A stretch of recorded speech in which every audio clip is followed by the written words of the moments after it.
The following program contains scenes and language of a frank and explicit nature. Viewer discretion is advised. In 5, 4, 3, 2, live now. I don't know, Mike. I don't know what you're talking about. Hey, everybody. He's a macho. Savage, you're listening to Mike Trash, TrashTalkingRadio.com. The best in the business. So say it, the macho. Wrestling fans throughout Radio Land, listen to Trash Talking Radio at TrashTalkingRadio.com. Every Tuesday from 7 to 10 o'clock, you hear guys like myself, the Ugandan Giant Kamala.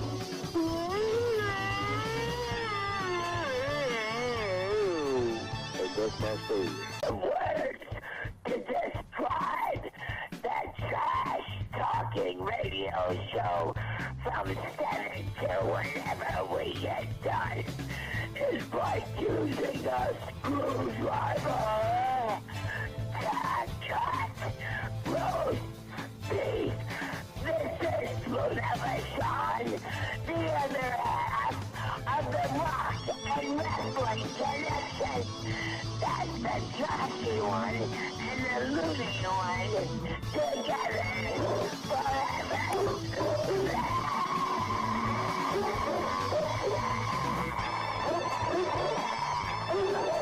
Facebook. Hello, ladies and gentlemen. This is Ivan Koloff. I'm here to tell you about Mike Talking Trash. With the Trash, 7 to 10. Tuesday night, you got to listen. I'm on Mike Trash, crazy Mike, classy Mike Trash, but Hey, this is the animal. One half of the world famous taking the road warriors leading the dump. If you know what's good for you, listen to Trash Talking Radio or else. Everybody, you're watching Trash Talking Radio. This is Hulk Hogan. Hulk, what do you got to say about Trash Talking? Well, I gotta say that I just bought Trash Talking Radio. You're out of the picture, dude. This is my show, and you better watch because what you gonna do when Hulk Hogan's brand new Trash Talking Radio runs wild on you? This is the Vital Idol, and you're listening to Trash Talking Radio every Tuesday from 7 to 10 on TrashTalkingRadio.com. And remember this, when the Vital Idol tells you, it's got to be true. And when it's on the internet, it's got to be real. It's Trash Talking Radio every Tuesday from 7 to 10. I am the top of pop, the king of swing, the international rock star, way above par, the host with the most, Mr. Tuesday Night, the Vital Idol, Classy Mike Trash, and thank you very much.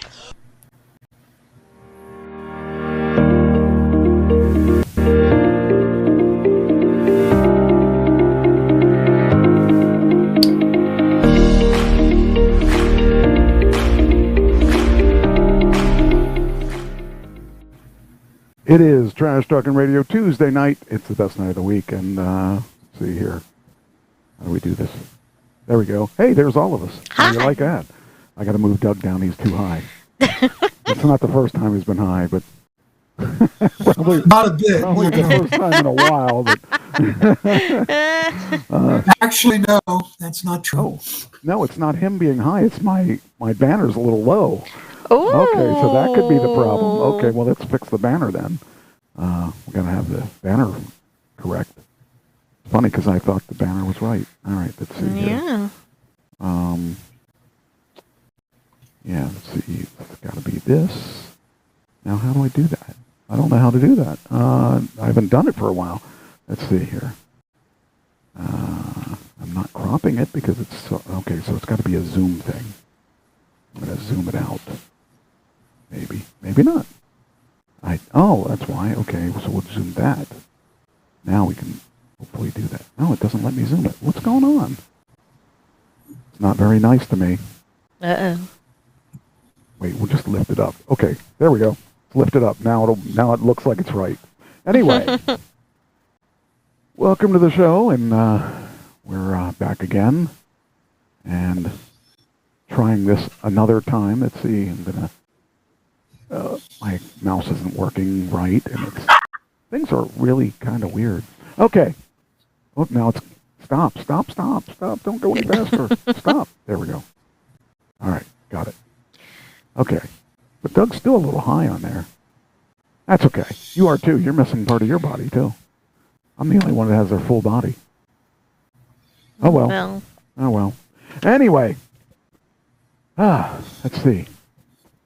I didn't put an announcement out for the show, so it's going to take people a little while to get the notification online, but they'll join us. They always do. Anyway, all right. Oh, I didn't even get up there to do the Twitter thing too. I got to do that yet. Oh man, you're slacking. I am slacking. I'm really slacking. I think. Let's see here. Just make sure that is working. Because I like to pin that up to the newest. Yep, there's Doug, so I know that's the newest one, because he's in the middle, right under the talking name. All right.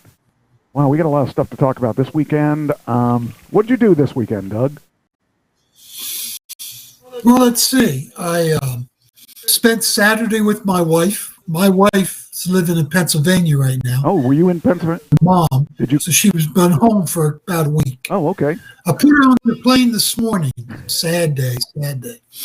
But anyhow, I preached in my home church Sunday morning. Okay. And let me tell you, it's the first time I preached there.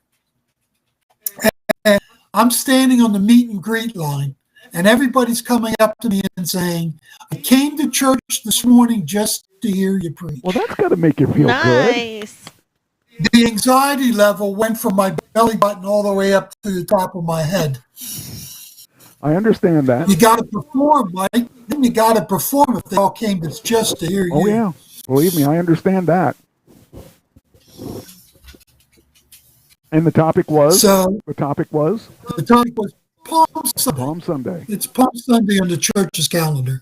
It's the day that Jesus rode the donkey into Jerusalem. You know, they get the palm branches. For those of you that are churched, you know this. Everybody gets palm branches and waves them, because what they did on the way in was they threw their coat down, which was a way of saying, I submit to you. Okay. It's a 2,000-year-old custom in the Middle East, to throw your coat on the ground to a conquering king or to your king. Okay. And palm branches also get thrown down. Okay. So that's how the name came, Palm Sunday. I never knew that. Thank you for enlightening me, because I never knew why it was called Palm Sunday. Because I didn't think they were going. I figured they weren't going to Palm Beach. I figured that. No, they weren't going to Palm Beach. I figured that was probably a safe bet, but I didn't know why they did call it Palm. I didn't. So they have palm trees in Jerusalem. Sure. I never would. You know what? I never dawned on me. I always think of Florida for palm trees or the West Coast. I never really thought about it, but yeah, that would make sense now. Now I see. This is an educational show. Doggone it! Thank you for educating me. And you learn something new every day. That's right. Well, at least every what day is this? Tuesday. Every Tuesday. I didn't learn the days of the week yet, but you know, yeah.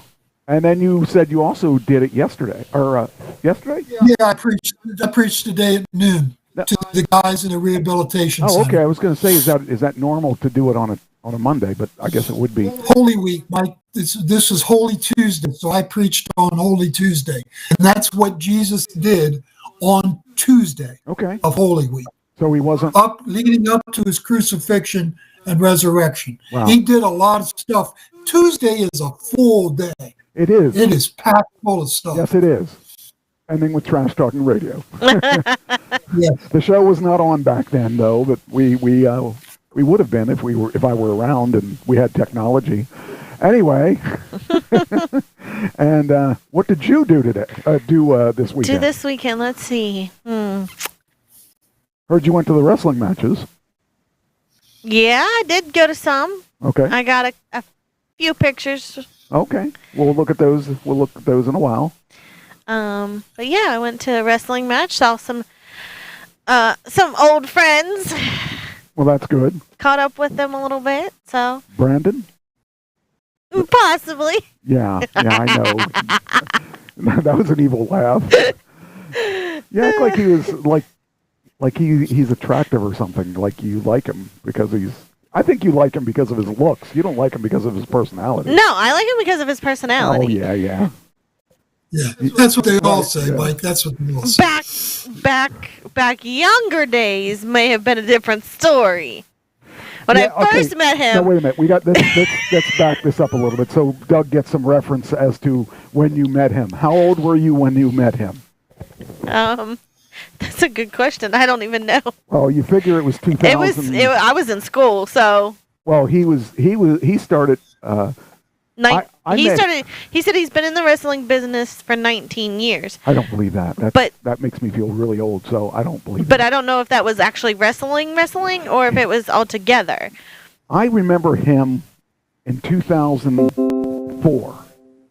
And he was just a little kid. I mean, he was just like, right. He was in the front row. His dad would take him to the wrestling matches, which is kind of neat because that's the one thing I remember my dad for, was he took me to the wrestling matches. And that was one thing that we did together. And sometimes as a family, but if it wasn't as a family, it was him and I. Right. Him and me. And that was one of my treasured memories of my father. So he was really, really, really young when I started seeing him. I was out there busting my butt to do what I did. Now, I graduated in 2007, so... Okay. I mean, and... So you were probably 15-ish. Yeah. When, give or take. Well, when he started wrestling, you were probably... I would think he was... I never saw him wrestling. See, he was a ref first. Saturday was the first time I ever saw him wrestle. Oh, okay. I saw him as a ref. Okay. That's how I met him, was a ref. Well, he's a good kid. Well, he's 30-something now or whatever. But, yeah, he's come a long way. He's a good guy. Yes. I kind of like him, and I like his wife. His wife is... I want to use him in my promotion. I talked to him about it in the back. So one of the things... what did you do anything yesterday or Sunday or? No, I don't think so. Okay, I didn't. Oh, I went to work meetings on Sunday. Oh yeah, there you go. Okay, well I also went to the wrestling matches on Saturday. Really? I thought I saw you there. For a different reason, because I was out scouting talent, and I was a good guy. I was a good guy both matches. Sure didn't. It wasn't. It was hard to believe that I was a good guy, but I was a good guy. This weekend, I was a good guy. I did not cheat even once. Not even once, because the other side was the bad guys. But unfortunately, the one match. This is a weird one. The one match, the second match I was in, we were truly the faces of the promotion. And they were all cheering for the bad guys. It made no sense to me at all because he was the Mad Russian. The Mad Russian. Why would you cheer for the Mad Russian? And I said, you guys got to leave this country then. I kept telling them, here the guy is the Mad Russian, but he teaches these kids, and they came just to see him. So they cheered the bad guy and made me look bad. So. I know the one guy that I don't know if he didn't hear him or what, but came up to the side and was yelling at the guy, "Hey, you're my dad! You're my dad!" It was a fun. So are you scarred, Michael? Are you scarred? I am a little scarred because usually when I'm a bad guy, I at least get cheered a little bit as a bad guy. So here I am being a good guy, and I'm getting booed, and that was just wrong. It was fun. Yes, you may have had fun. I didn't because of that. But I got paid, so I can't say that it was bad. It wasn't the worst time of my life. Right. But it was a fun time, and so hey, do what I got to do. And then Sunday, I had band practice. Okay. So we can't name the band Revitalized like we wanted to. Aww. Because there's a band out. There is a vinyl company called Revitalized. So we're now going to call it Vinyl eyes, vinyl eyes. Okay. So I'm actually I was playing around with AI today, and I came up with some logos, and I will show them to you as soon as I figure out what I'm doing here. Let's see, where is it? There it is. Okay. So this is some of the. Oh, that's a picture of me at the. A picture of me at the wrestling event. Now I got to tell you something. That picture shows a lot. Right. Rob used to be a lot smaller, Mm-hmm. and I used to be a lot bigger. Now, Rob is a lot bigger, and I'm a lot smaller. Yeah. And actually, I couldn't find my good vest either. I still don't Really? know. I don't know where it is. I don't know where the Mike Trash vest is, and it really makes me sad because that was my favorite vest, and I spent a lot of money on that vest. But I can't fit in it now. But I found out there are ways to alter that and make that vest smaller. Right. So I want to do that with the vest. Mm-hmm. I might not do it with the Uncle Sam band. I might leave that one alone because that one has the album cover on it. Right. They're not going to be able to No. probably do that. Anyway, so just heard something boom. What was that? Dropping stuff over there. Oh yeah, attack. Oh, great. Anyway, so okay, we will show some logos here for a sec, and I really was happy about these logos. AI's come a long way. Now I bought a new program today. Okay. From a guy who I've been buying. I'm a big supporter of this guy. He's really sold me a lot of the programs that I use for this show. I bought from him. Nice. The ones I use for the RIPs, the ones I use for voice to text or text to voice. He sold me all of those, and I was real happy. He sold them at a good price. This program was a special price that he sold it to me at, and Nice. he was selling it for. Well, okay, so this AI program that I bought, if you bought Copilot or ChatGTP, you would pay $20 or more a month. Okay. And you were limited to the speed of the server, depending how many people are using it, and how many you get tokens that you can spend. And it comes out to about 7.5 minutes per month Okay. of what you can run with your tokens with Right. the minimal plan. Mm-hmm. I have unlimited with this plan, and I have very fast, very, very fast speed on this thing. I generated the graphics so that you're going to see in about 5 to 10 seconds. Oh, wow. And whereas if I were using ChatGTP or Copilot or Gemini or any of those, it would take minutes Okay. easily, depending on how bad the traffic was. So I think in my best guess that this will pay for itself within a couple months. Okay. Maybe not even a couple months. Okay, so here is a Vinylize thing I did with Oh, nice. that one I did with Copilot, I believe it was, or not. Which one was it? It was with Gemini. So Vinylize, where we have the guy said they want a skull. Mm-hmm. These guys are in their 50s, and they're still into skulls, 50s and 60s. They said they wanted a bandana, so there's a bandana, and they wanted him smoking a cigarette, which Okay. to me that's disgusting, but whatever. And they wanted for the eyes 245 records. Okay. So you got vinyl eyes. So I kind of thought that was a pretty good one. Can you see it? Yeah, that's pretty good. Can you see it? Yeah, I can see it. I got it on my phone. All right. And the next one here is. My picture's in the way, though. Oh, okay. I'll move you. Hold on. I want to move you up into the corner again. I'm going to put you back in your corner. Baby doesn't. Okay. What is it? Baby doesn't. Nobody put babies. Nobody puts Doug in the corner, but me. Let's see here. Let me move you back because that I don't want it to cover Let's see.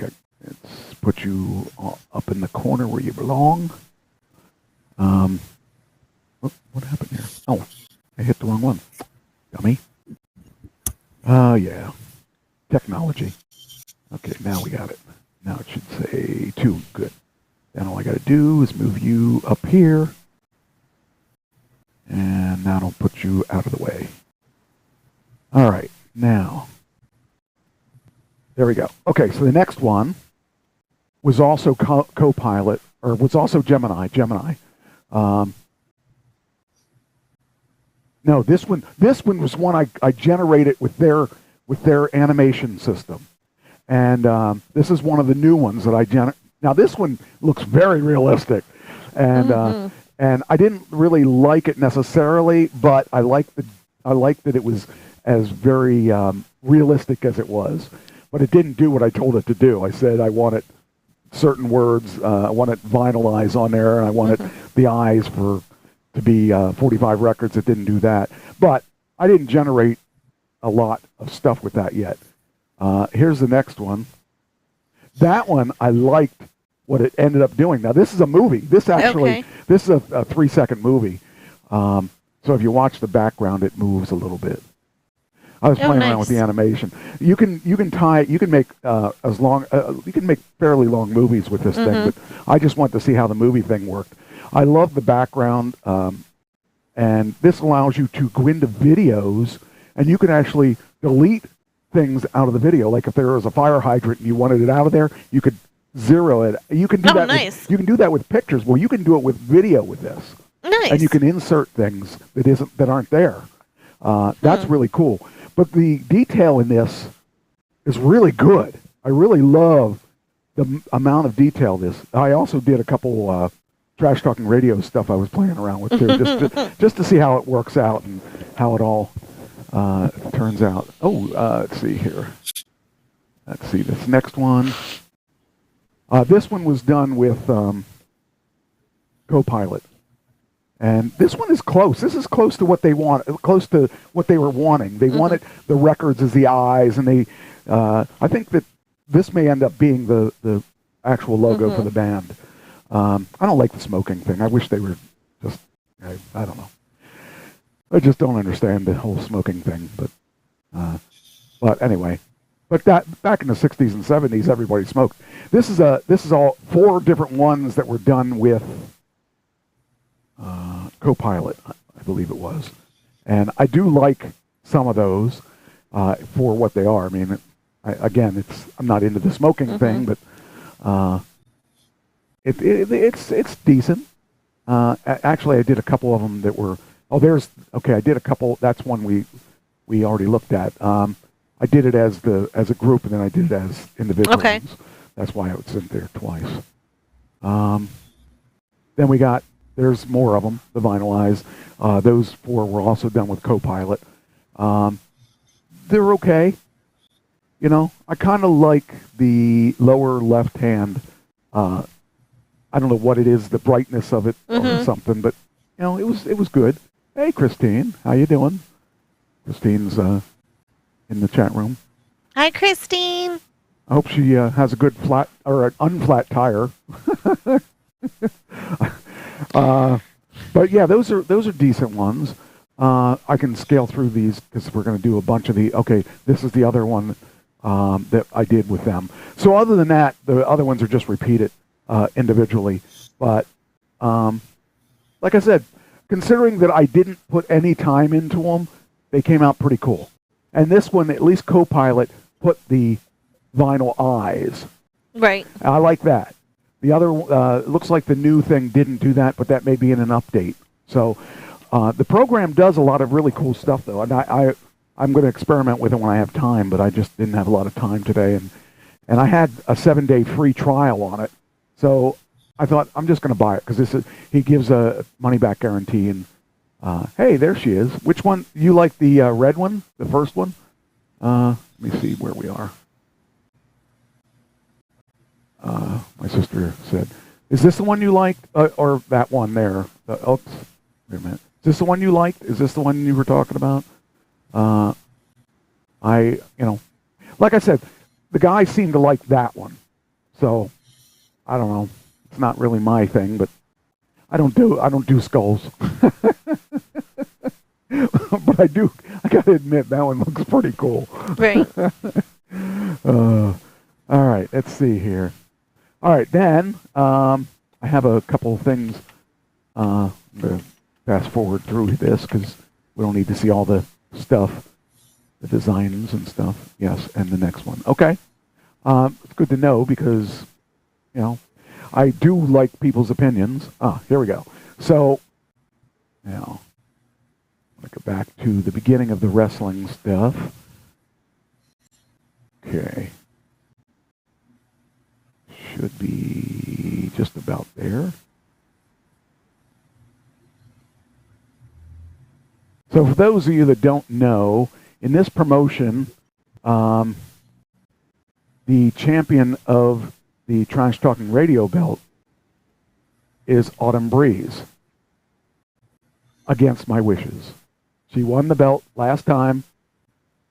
So we had a three-way match between Autumn Breeze. What was the other girl's name? I knew that Riley Krause is who I was with. Who was the third person? Whatever her name was. But anyway, so we had a three-way match, and I was managing Krause in the match. And I really thought Krause was going to take the belt. I wanted her to take the belt because I wanted it back in my stable. She came up a little short. So it was... it's some weird name that I don't remember. Lydia Myers. Lydia Myers. Really? Oh. Okay, that's not a weird name. I thought it was a weird name.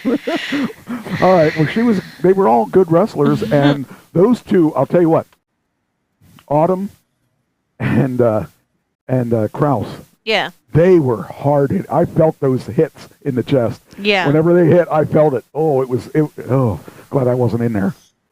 So, but anyway, Autumn kept the belt. So, it was a very hard fought match, and I was really impressed. Okay, why can't I go? Oh, I gotta push. There we go. Oh. All right, come on. There we go. This is Autumn, the one we see her butt, and the other one is Krause. I thought Riley Krause was kind of cool because she has my middle name as her first name. Okay. So, but they worked really hard. Gone are the days when women were just sex objects. Right. When I was growing up, the women wore full bathing suits, and they were supposed to be sexy. I didn't think they were sexy at all, and I didn't like to watch them because they wouldn't. They would just touch you, and that would be a hit. These girls hit hard. Oh yeah, they did. They hit as hard as the guys, and I'm very impressed with these two. In fact, I talked to both of them about coming to APP. Good. Because I'd like to have them come to APP, and I sent the information over to the promoter, and I also talked to the promoter about Ox. Ox Hog was one of the guys, and I talked to him about who else? Brandon. And the Samoan. Yeah. I can't think of his name now. I can't believe I forgot his name. Anyway, I talked to him about all them people. I also had a heart-to-heart talk with the promoter saying, look, if you want this promotion to work, you got to fire half the roster. What did he say to that? He asked me why, and I told him that they don't look like wrestlers, and they don't wrestle like wrestlers. Right. You got to be one or the other, and I prefer both. So he wanted me to give him some reasons, and I told him, and he said, I agree. So wow. I said, I'd rather spend a little more money and buy good people than throw my money away by buying cheap people. And because this is a situation that you're trying to build a promotion, and nobody's going to come back and see the people if it's a bad show. Right. And he said, well, these people, nobody knows these people. I said, yeah, nobody knows your people either. They're going to have a better chance if I got a Tito's. I know a lot of people in this business because I've been in this business for a while. But I would get I would spend the money on get Tito Santana, even if it's just for an autograph signing. Even if he doesn't do anything but an autograph signing. Just to have a name there that people remember. Right. People will come if they know the name. And he said that he didn't feel that that the Patriot or Sal Sincere would draw. I said, let me tell you something. You're not drawing now. And if you put Sal Sincere and the Patriot, people know those names. And if they don't know those names, they're going to see that they look like wrestlers, and they're going to come just for that reason. Yep.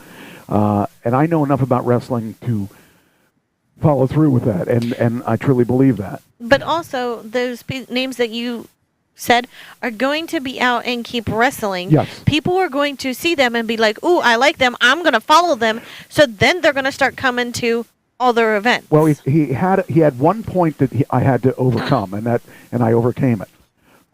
In New Jersey, they have more promotions than anywhere else because there's no licensing, there's no athletic commission or anything. Whereas in Pennsylvania, you have an athletic commission, you have to pay them so much money, so you have an extra. Right. And so with all those promotions, a lot of those guys work the same promotions. I said, that's fine. There's a lot of guys that do not wrestle in New Jersey or wrestle very little. Ox Hogg is a good example. He's a great-looking guy. He fits the bill, and he wrestles probably maybe 24 times a year. Right. But he's not wrestled in New Jersey. You bring him in, he's going to be an attraction because he's not oversaturated. There's lots of guys that wrestle in Pennsylvania that don't wrestle in other places. So I just I think that when I told him that, it all sunk in. So if we're going to make money, we're going to have to do it. We got to spend some money. Absolutely. And it's not going to be a lot more money than we're spending now, but it is going to be more money. And some of the he gave me the breakdown of what everybody gets, and I said I wouldn't give some of those people even 1/3 of what they were getting. So I would, if he wants me to be a partner, he's got to come in here, and he's got to. If he wants me to invest money, he's got to spend my money right. Right. So anyway, that's that. So let's go through the rest of these pictures and move on. That was a pretty interesting match. There's a good one. Now, this picture here of Riley when she was on, I never saw a move like that she did on there. That was a pretty cool move. Yeah. And she actually impressed me. She did good. That was the first time I ever managed her, and she did good. So, but of course, Autumn got my belt. So. Then I was in Rob Noxious's son. Right. Wrestled this guy who ended up injured. He was mad because he was supposed to wrestle Rob, and Rob was injured. Rob got injured in a match last week where he messed his shoulder up, and so that didn't happen the way we wanted it to happen. But Rob's son does pretty good. Now, Rob's son is one of those guys that doesn't look the part, but he wrestles the part. Right. And I was impressed with his performance. He did really well against, and he's young too. Right. I see. We got a picture of her. Oh, there. Oh, there we are. This is where the Mad Russian thing happened, where the Mad Russian was managing the other guy. Who was the other guy? I don't even know his name. I forget his name. I should know his. Oh, Ox Hogg. Yeah. Yeah. Yeah. So I knew it was somebody. Here I am talking about Ox Hogg. And I looked at his back and I said, I don't recognize his tattoos, but that's because I don't really look at his tattoos. But Ox Hogg is a good worker, and he's actually a prison guard. Oh, okay. So I wouldn't mess with him anyway. So not that I would mess with him anyway, because he's yeah, right. But I used to manage him on a couple. Him and he had a partner back in the early 2000s, and I managed both of those guys, and a lot. I did a lot of work with them guys. So it was good to see him again. I hadn't seen him in a long time, but yeah, Rob's son did really well. There's one of the trash cans that I did for Trash Talking Radio. Nice. I thought that was kind of cool. I don't know what the 98 is. I guess maybe a call letter or number or whatever. I guess. But that was too happy. That one's too happy. But here's another one. That one's kind of me. That's kind of like talking my hand. Well, that's what I was heavier. And then I think there's another one in here. That is you. It is over here. So those are the ones that generated. That was a simple thing. I said I just want a logo for Trash Talking Radio, and that's what it came up with. So considering I didn't give any really instructions, that's what it came up with. So, and that was with the new program, I believe. Yeah, that was with the new program. So that, and there's all kinds of neat settings. There's 3D settings, there's surrealistic settings, there's cinema settings, and all this other stuff. I haven't figured out what each of them is, but it's pretty cool. So, all right. All right, now it's time to go on for the show. Make sure I didn't skip anything. Okay. I guess we can move on. Is there anything you wanted to talk about? I'm just going to get into my thing. Okay, well, why don't you do that? Go ahead. Okay. Today we're going to talk about TikTok. I think all your audience knows about TikTok, so I don't think I have to explain what it is. It's just cheesy dance videos and bad news reporting. Yeah. But, our government is moving to ban TikTok from servers and app stores across the nation. And it has passed the House of Representatives 352 to 65 Wow. against. It's in the Senate did you right say now. Against? No, for the okay. ban. Okay. Against TikTok. Okay. For the ban. Okay. Now, what the piece of legislation says is that ByteDance owns TikTok in the United States. Who? But ByteDance. What is that? BYTE, it's a company. Oh, okay. They own TikTok in the United States. Okay. But they're owned by the Communist Party in China. Okay.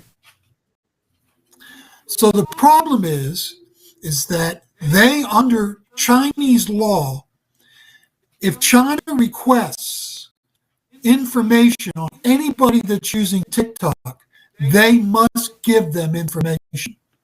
And we know that they have tracked journalists that are anti-TikTok. The other problem is that ByteDance must use promotions and propaganda that the Communist Party in China wants to go through TikTok. So we're getting misinformation through TikTok. Our young folks are getting propaganda from the Chinese Communist Party. Every time I've gone, they also have blackmailed people that are anti-TikTok. They have used their information and have threatened to go public with it if they don't stop bashing TikTok. Okay. This is a big problem. How do they get their information, though? Because, I mean, they only get the information that people are willing to give. Well, when you sign up to TikTok, they have been able to get into bank accounts and all kinds of things through TikTok. That information has to be given to the Communist Party, and that's the problem. It's not that TikTok exists. TikTok in and of itself is fine. Well, it's who owns it. I don't know. I think it's worse. I mean, it's not fine. I would join the Communist Party before I would like TikTok. TikTok, I think the bank statement stuff is TikTok now has the TikTok store. So people were buying stuff off of the TikTok store and trying it out and showing you, hey, it actually does work. I.e. You bought something from TikTok.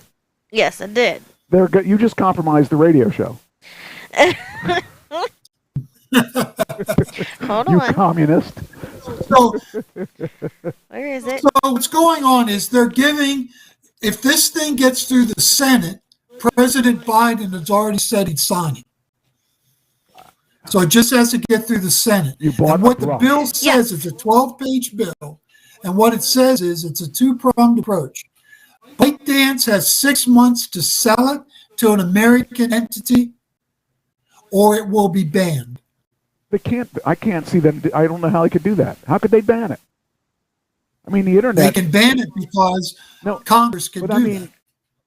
Technically, I don't know how they could do that. I mean, They can make it. They can make it a penalty for any app store to sell it, and they can. Any hosting server site that hosts it will pay big fines. I mean, I don't like TikTok from day one. I mean, I used it. I looked at it. I said, I don't get it, and I don't get it. I understand that there's tons of kids playing with it, but to me, I have it, but I really don't post anything on it. Kylie used it a lot when she was younger. She posted a lot of videos on it, on mine, of her, like, just dancing and singing. But, like, yeah. I mean, I go to TikTok and watch videos more than I... Do you imagine what the Chinese guys think of the United States people that are posting this crap? I mean, they must really think we're all morons. Because they don't allow it. They don't allow TikTok in their own country. Oh, I didn't know that. Huh. You can't get any. Facebook's not there. Instagram's not there. That I believe. They have their own that's highly propagandized. They control 100% what goes out. I can't pronounce their TikTok. I can't pronounce the name. But their TikTok is totally governed by the Communist Party in China. Huh. There's no free enterprise in China. That's weird. I can't even imagine. I mean, I wish I lived in China now because I wouldn't have TikTok. I'd be happy with that. I would be happy with that. I don't see any need for it. I think it's the stupidest thing I've ever seen, and I've seen a lot of stupid things. I've been a stupid thing at times. I don't know. Wow. So it's mixed. Trump tried to ban it in 2020. Right, I remember that. And he got knocked down by the courts. Marco Rubio tried to do it in 22. He got knocked down by the courts. But this legislation has a very good chance of being successful and stand up to court challenges.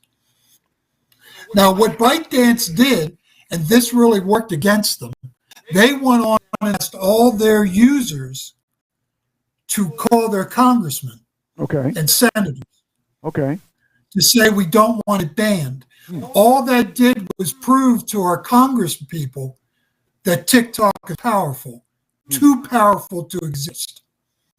And they're paying royalties and stuff for their videos if they go viral, or what? It's going to hurt. It's going to hurt content creators. It's going to hurt influencers. If they ban this thing, people are going out of business. People have built their whole income livelihood on TikTok, and it's going to go out of business. Well, I don't have a problem with that. If it doesn't affect me, it doesn't. It's not like it affects the radio show. So it would affect the radio show if Facebook shut down or Twitter. So, but I don't know. I don't get the whole TikTok thing, and I tried to post stuff on there, and I just don't get it. So I guess I'm officially old because I don't get it. 170 million Americans use TikTok. That's crazy. And the fact that and they're all, and 170 million of them are outraged at this. I'll tell you, this one isn't. This one says, "Okay, take it. Go ahead." Well, I've never even seen TikTok, but I'm not for the ban. I am for them having to sell it to an American entity. But here's the twist: Trump doesn't want this bill to go through. Why? Because he has a shareholder in TikTok that's a billionaire, and he wants to get campaign finance funds from him. So Trump has changed his Well, tune. that's interesting. Of course. Money That could be- talks. yeah, well, it also, he needs to find the He right needs people. a lot of money. I mean, he needs, more than that, he needs the right people, because if he stands pro-TikTok, he's got 170 million people that aren't voting age that will like him. Oh, man. I never would have thought that. I knew that it was owned by a Chinese company. I didn't realize that the Chinese people weren't allowed to use it. That's See, interesting. it's the foreign entity. That's the problem. It's not that TikTok exists. It's the foreign entity that owns it. Well, they want to get a newer way of they got tired of sending balloons over here for finding information. So they thought, well, this is like an electronic balloon, because it'll float between houses and whoever has internet and all that. So, but the thing is, as far as I'm concerned, nobody of any value uses it as far as giving secrets away. So I think they're just blowing. No, but it's let's say we go to war with China, and they have TikTok. The propaganda that they can put out to 170 million Americans can be very damaging to the war effort. Well, I guess, but yeah. But for the people that they would tell, I mean, the people that are going to read it are people that wouldn't matter anyway. I don't know. I think that most. Well, I got to think about this, because there's a lot of people. One of my friends is Dr. Rich, and he uses TikTok regularly, but he uses it to educate people about health issues.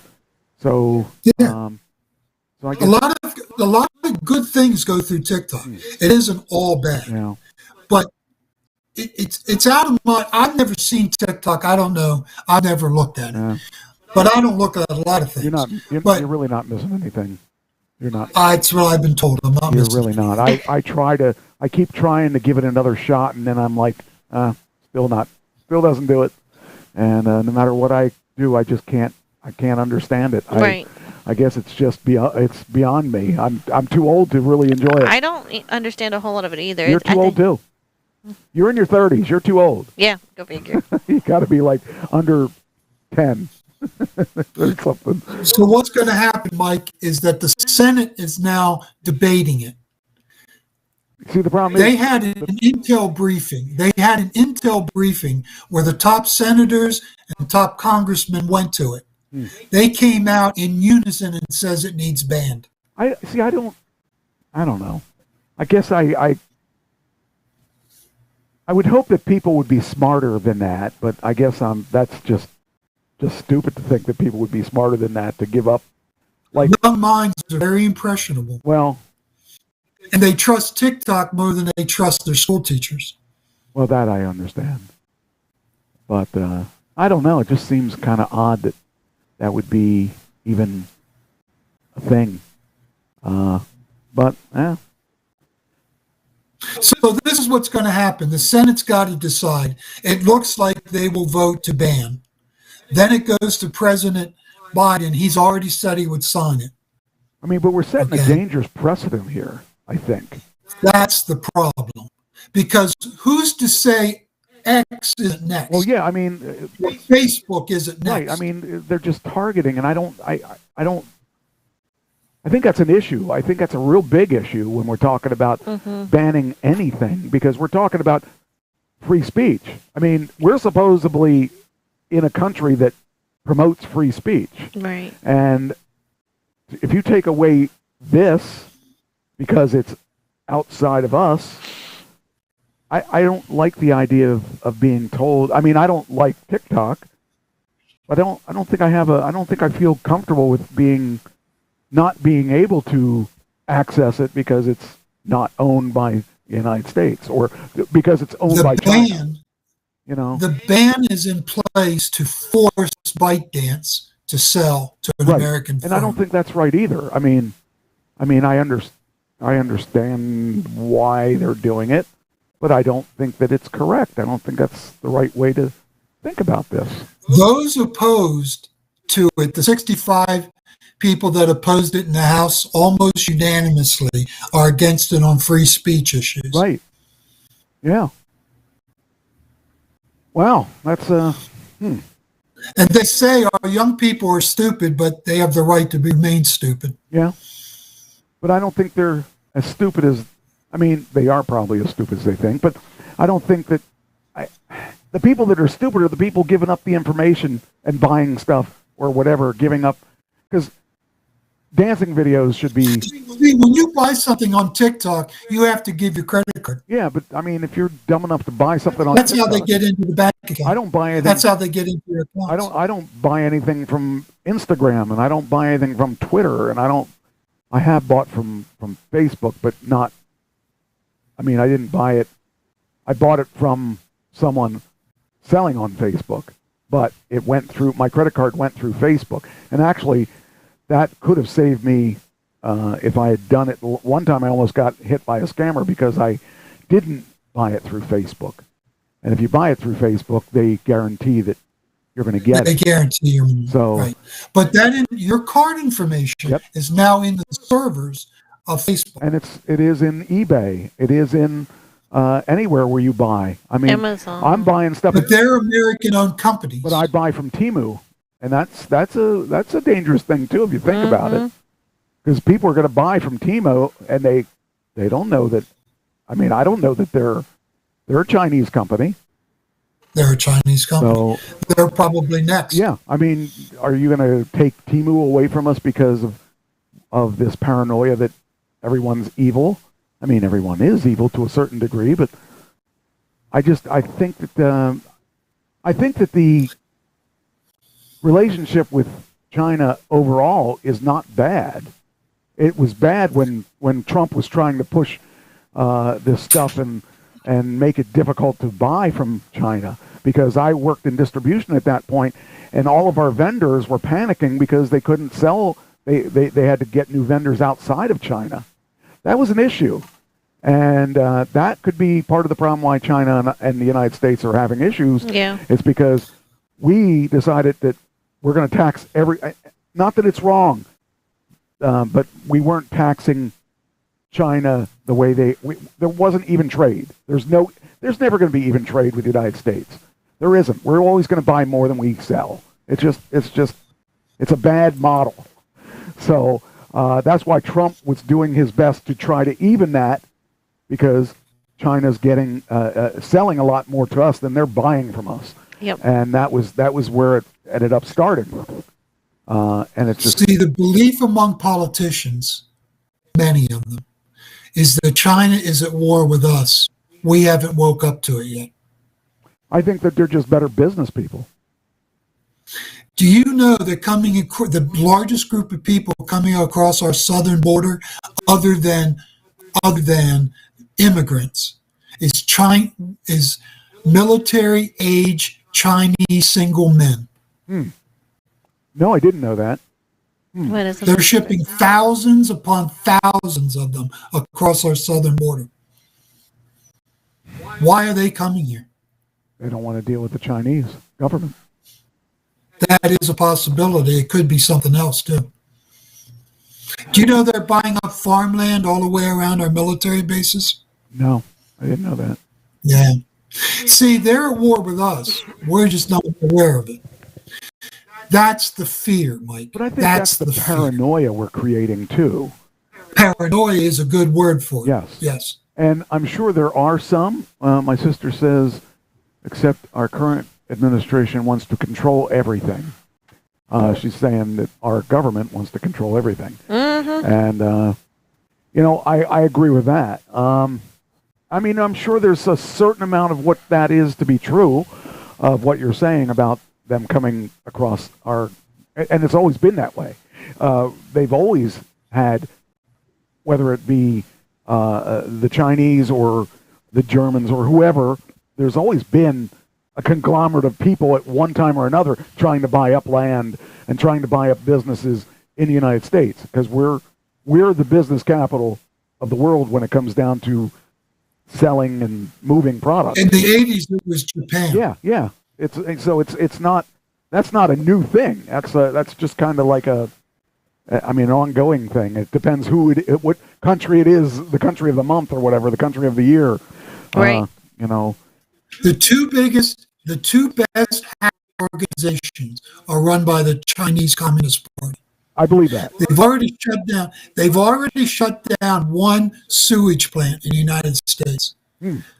Okay. They've already shut it down for a whole town, and it was down for a week or two or three. Okay. Well, I'm just making the point that this is where the fear's coming from. Yeah. Well, again, it's. I think it's a lot of paranoia too, and there's some reason to be paranoid, but I kind of. Boy, I hope that's... To reiterate, I got to think about that. I don't want a ban. This is all things I've... Mike, I'm not for a ban. Yeah, I don't either. I'm not in favor of a ban. I'm not either. I'm not either. But I'm in favor of something. Maybe a restriction on what they can do as far as collecting information. That they've done that to Facebook, and they've done that to other companies too, where they can't... you have to opt in or opt out for sharing information and stuff like that. I would be okay with that. Yeah. I would be okay with an age thing where you have to have parental. I don't know if you could do that or not with kids today. I don't know. There's probably a certain amount, but they probably always get around it. Yeah, kids do it because I'll admit Kylie's done it. Yeah. With TikTok, she'll put TikTok on her phone and you can't stop that. And it'll ask her age, and she'll just make up or ask her birthday, and she'll make up some birthday to make you old enough. Yeah. Because that's what, and then people will see it, and she's been younger coming. My TikTok, well, why, Kylie? Well, I wonder why. I just don't. Because y'all are doing this. It's like they're just going to come up with something else after TikTok. If they end up selling it, they'll make another program, and they'll say, well, they gave us a couple billion for that, so we'll make another one. We'll just flood it, and then when TikTok dies out, they'll put a new thing out there, and it's just going to keep going. And I tried to tell her back then. I said, Kylie, they keep banning your account because you're too young. You're not supposed to be on it right now. Well, how did they find out how old she is? Watching her video, I really don't know. I don't know. I'm not aware, but I don't know if somebody reported her. I really don't know, but yeah, she tried, how young she is. She gave me the backlash on it, and I said, Kylie, the point of the story is they set a certain age for a certain reason. You're not supposed to be on it. I said, it is one thing when an adult is with you and you're on it, or an adult makes a video of you doing something, but... That's even scarier. That's, yeah. Depending who the guy was, or girl, or whatever. Right. I said, but other than that, you should not be on it. And you shouldn't be taking your dad or I's phone or somebody's phone just to be on it. Okay. Yeah. I'm glad I'm not a parent. I'm glad I never had to deal with that kind of stuff. She has since, she's not allowed to have TikTok on her phone and all that. Snapchat.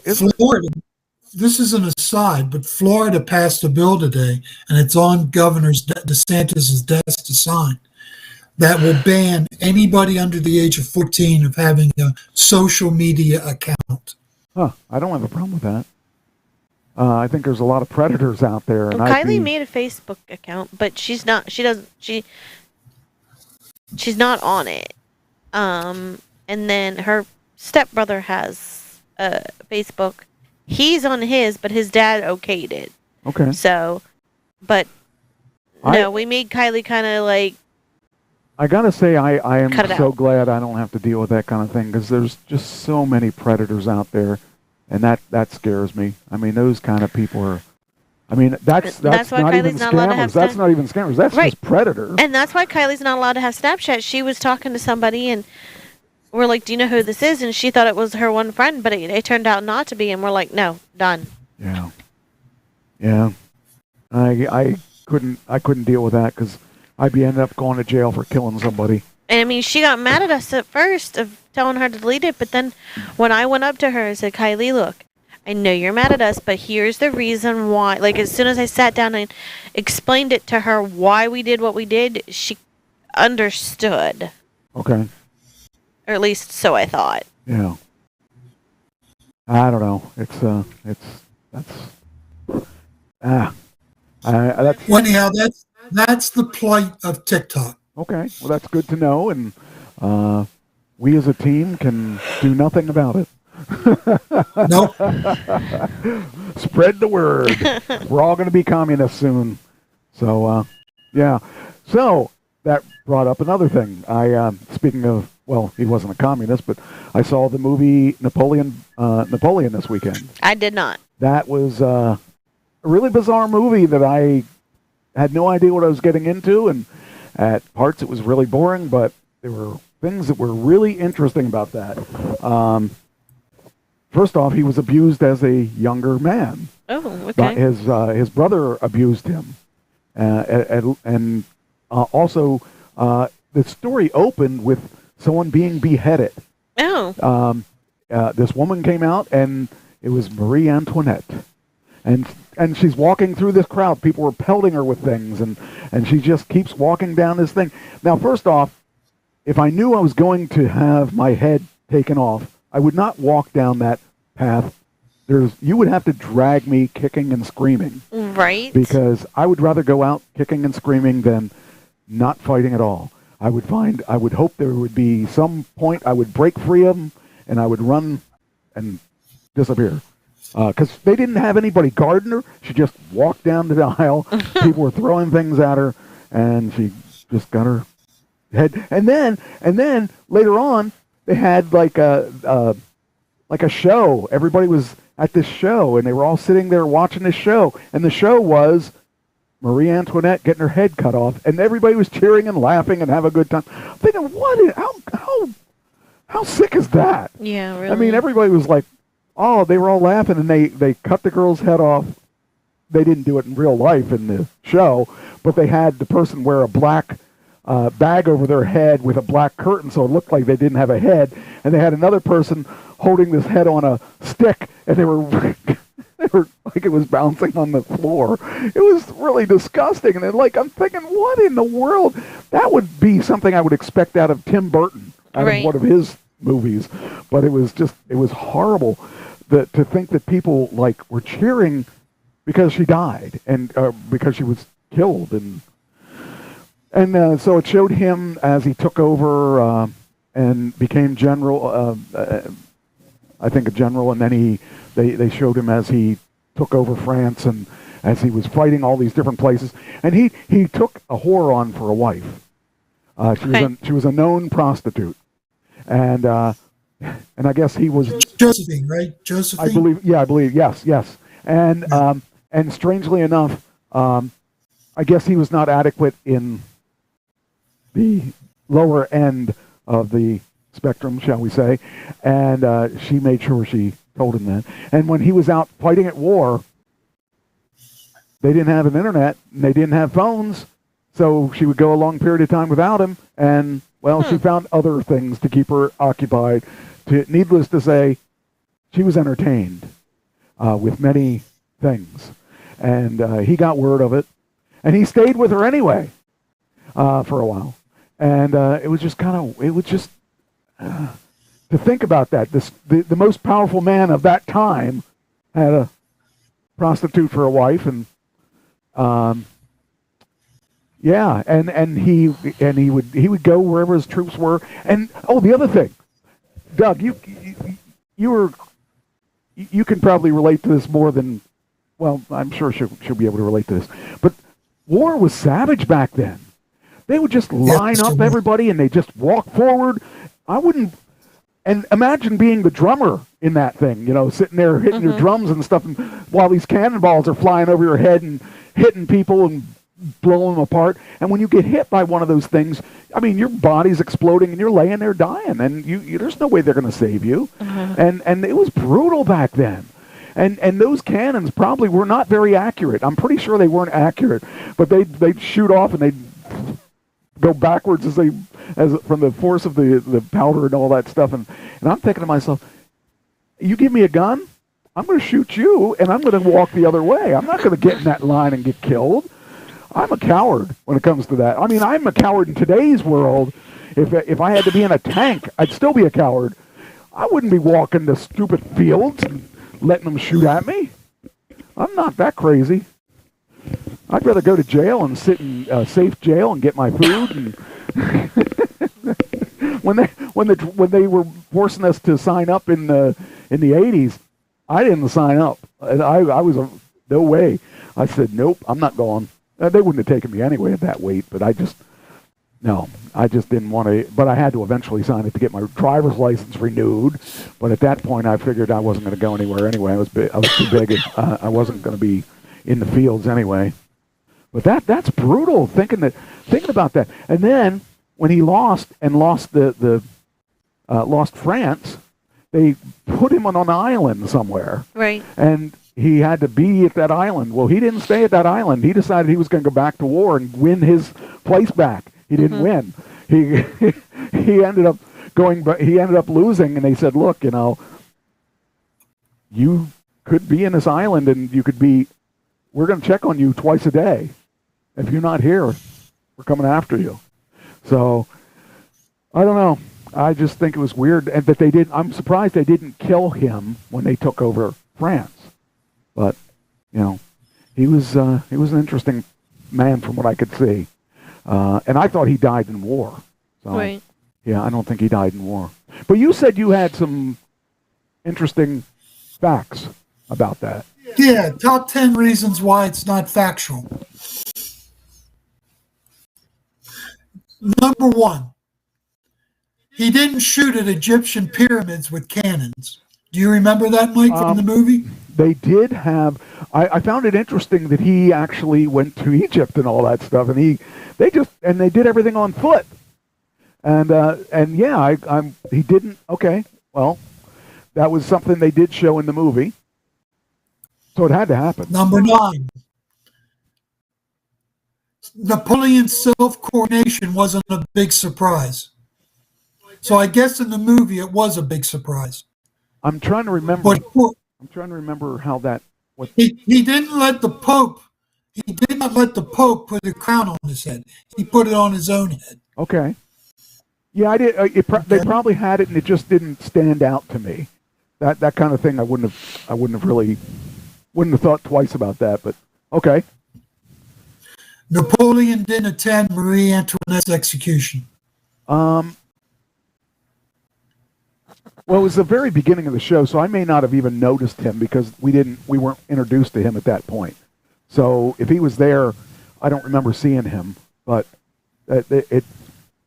he may have been there, and they may have shown him, but I didn't make the correlation because I didn't know at that point what he looked like. Yeah. Well, here's one. The actor that played him was much older. When Mr. Phoenix's age is 49 years old. Okay. Napoleon, when he's coronated, was 35. Huh. Oh yeah. Okay. They put a much older man in his place. Okay. I could see that. All right. That's. And go ahead. No. I was just saying that Phoenix was the actor all the way through, so they would have tried to make him look younger, but you can only do so much. But, you can only do so much. But he's a good actor. That's what they're saying. Yeah, he's a good actor, though. I thought he did a good job of being what I perceived Napoleon to be. But and plus he was really short, but I don't think Phoenix was real short. I don't think he's really short, but I think they set it up so that he looked shorter by like they do with Tom Cruise and make him look bigger. Yes. I would have liked to see Tom Cruise in that role, though. That would have been cool. He would have been climbing those pyramids. Okay, number 6. Napoleon didn't treat his wife Josephine so harshly.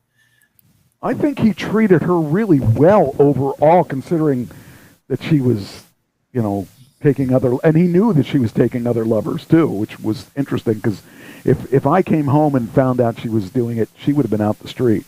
And being well, evidently he loved her very much. Yes, he did. He took her back after apparently after a lot of the mess that because when he banished her or whatever, he ended up taking her back later on. So he missed her. Yeah, I can relate to that. Number 5.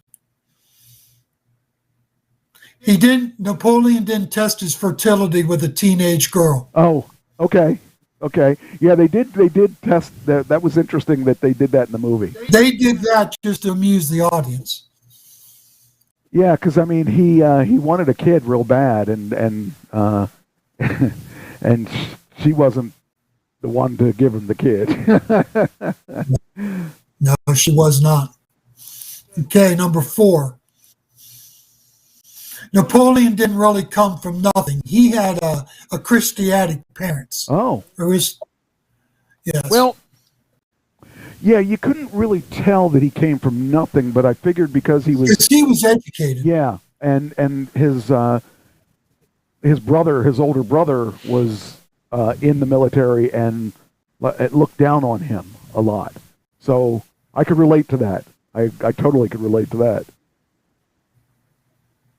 Okay, number 3. Napoleon did not personally lead cavalry charges in typical battles. Okay, they show. Yeah, I mean, on the movie they really showed him there, in he was a general who led from behind. Okay, yeah, because he looked like he was powerful. Because he looked like he would be right there.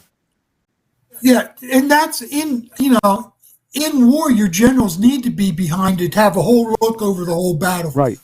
They need to be on a rise, looking down on the battlefield. Yeah. If you're up front, you're not leading your troops. Right. Not guiding your troops. Yeah. Okay. Right.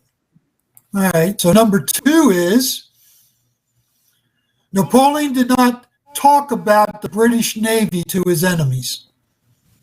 Do you remember that, Mike? I'm trying to remember him talking about them.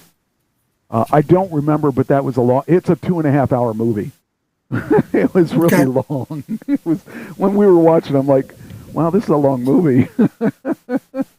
You lose interest in a movie when it's that long after a point, and then you come back in that towards the end you like say, oh, please be over. So now you remember this one. Number 1, Napoleon did not meet the Duke of Wellington at Waterloo or anywhere else. Oh, that's interesting. Okay. Now this is all from historians. Well, I believe that. That's where they say the movie went wrong. But they said they got the big parts right. Okay. They got the big ideas right. It was interesting. They just added and subtracted things to make the movie a better story. Yeah, I mean, I thought overall the movie was good. I learned a few things about him that the only thing I knew about him is that he was a French guy that was short and was conquered. A megalomaniac? Yeah. Narcissist. Very narcissistic. Yeah. Very interesting, and I really didn't know anything. I didn't know, I probably knew some of it, but I didn't realize he was taking on the Soviet Union. I didn't know who all he conquered, and I didn't know he was in Egypt. That kind of stuff didn't really come into play because we learned that he was a general, and in school they didn't really spend a lot of time on him.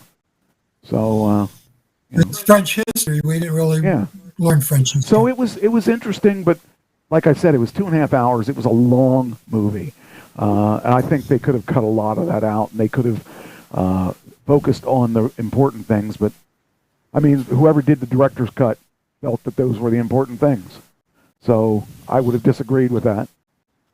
So I did not watch it, but it's on Apple TV, which I have, and I'm now going to watch it this week. Yeah, I mean, I found it interesting, but I just found it long. And there were points that, I just kind of phased out because it was like after a long, long movie. And it wasn't it wasn't something that was like a Tom Cruise movie where you're caught on the plots and you want to know what's going to happen next. It was kind of like, okay, what happens next? And then they go on to the next thing. And it wasn't real exciting most of the time, but I thought it was interesting from the standpoint of I learned things about him that I never knew. So that Interesting. Yeah, it was okay. But it shouldn't have been 2.5 hours. Right. That they should have figured a way to cut that down because it was just too long. So, yeah. Well, Mike, I'm going to bug out for 5 minutes so I don't have to clean up poop and pee off the floor. I'll leave you on here, and we'll just look at the I'll be back in 5. we'll look at the mountains in the background. You look at the mountains in the background. All right. So, all right, we'll go on to next topic. Let me see here. Where are we at? Okay. Did you watch any of the Breaking the Band? No. Okay. Then I'm going to that'll try and skip. watch it this week. I have a little bit more free time on Oh, my don't hands. worry, because I've ever since I got back from San Diego, I've been pretty much crazy. So the next thing I'm going to talk about. Oh, I want to save that for him. I want to save that for him. Let's talk about Bob Barker's house, his LA house. He, of course, died a couple years ago, at least a year ago, maybe 2. I don't remember how many years ago, but he died. But his estate is up for sale. And so if you were looking for a house to buy, here's your house. 50 He years. died August 26, 2023. Yeah, so it was last year. Okay. His estate is up for sale. He owned it for 50 years. And the price is right at $2.9 million. Nice house. If I wanted to live in California and I had $2.9 million to spare, I would probably look at getting it because it's a pretty nice estate, and it hasn't been lived in for a couple months. Right. So about 6 months, I guess now. Yeah, really. So I would imagine he probably has Vanna White. Is Vanna White? No, that wasn't his. He didn't No, have that Vanna was. You're thinking of Wheel of Fortune. Is that what I'm thinking of? Mm-hmm. Okay. Well, okay. Didn't he have some girl that made it big and wasn't like what's her name? Blonde hair, was on WKRP in Cincinnati. The receptionist thought she was one of his girls. Anyway, regardless, it's interesting to me that it's going up for sale now after, well, I guess... Janice Pennington? No, that wouldn't have been her. I was thinking it was, what's her name? She was married to, or she was with, maybe she would have been too old. She may not have been. Depends what year that he, she was with, Burt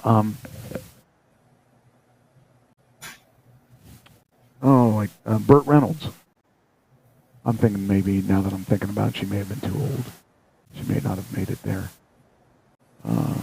What's this? Oh, that's a floss. Okay, come on. Post for me. This is posting slow.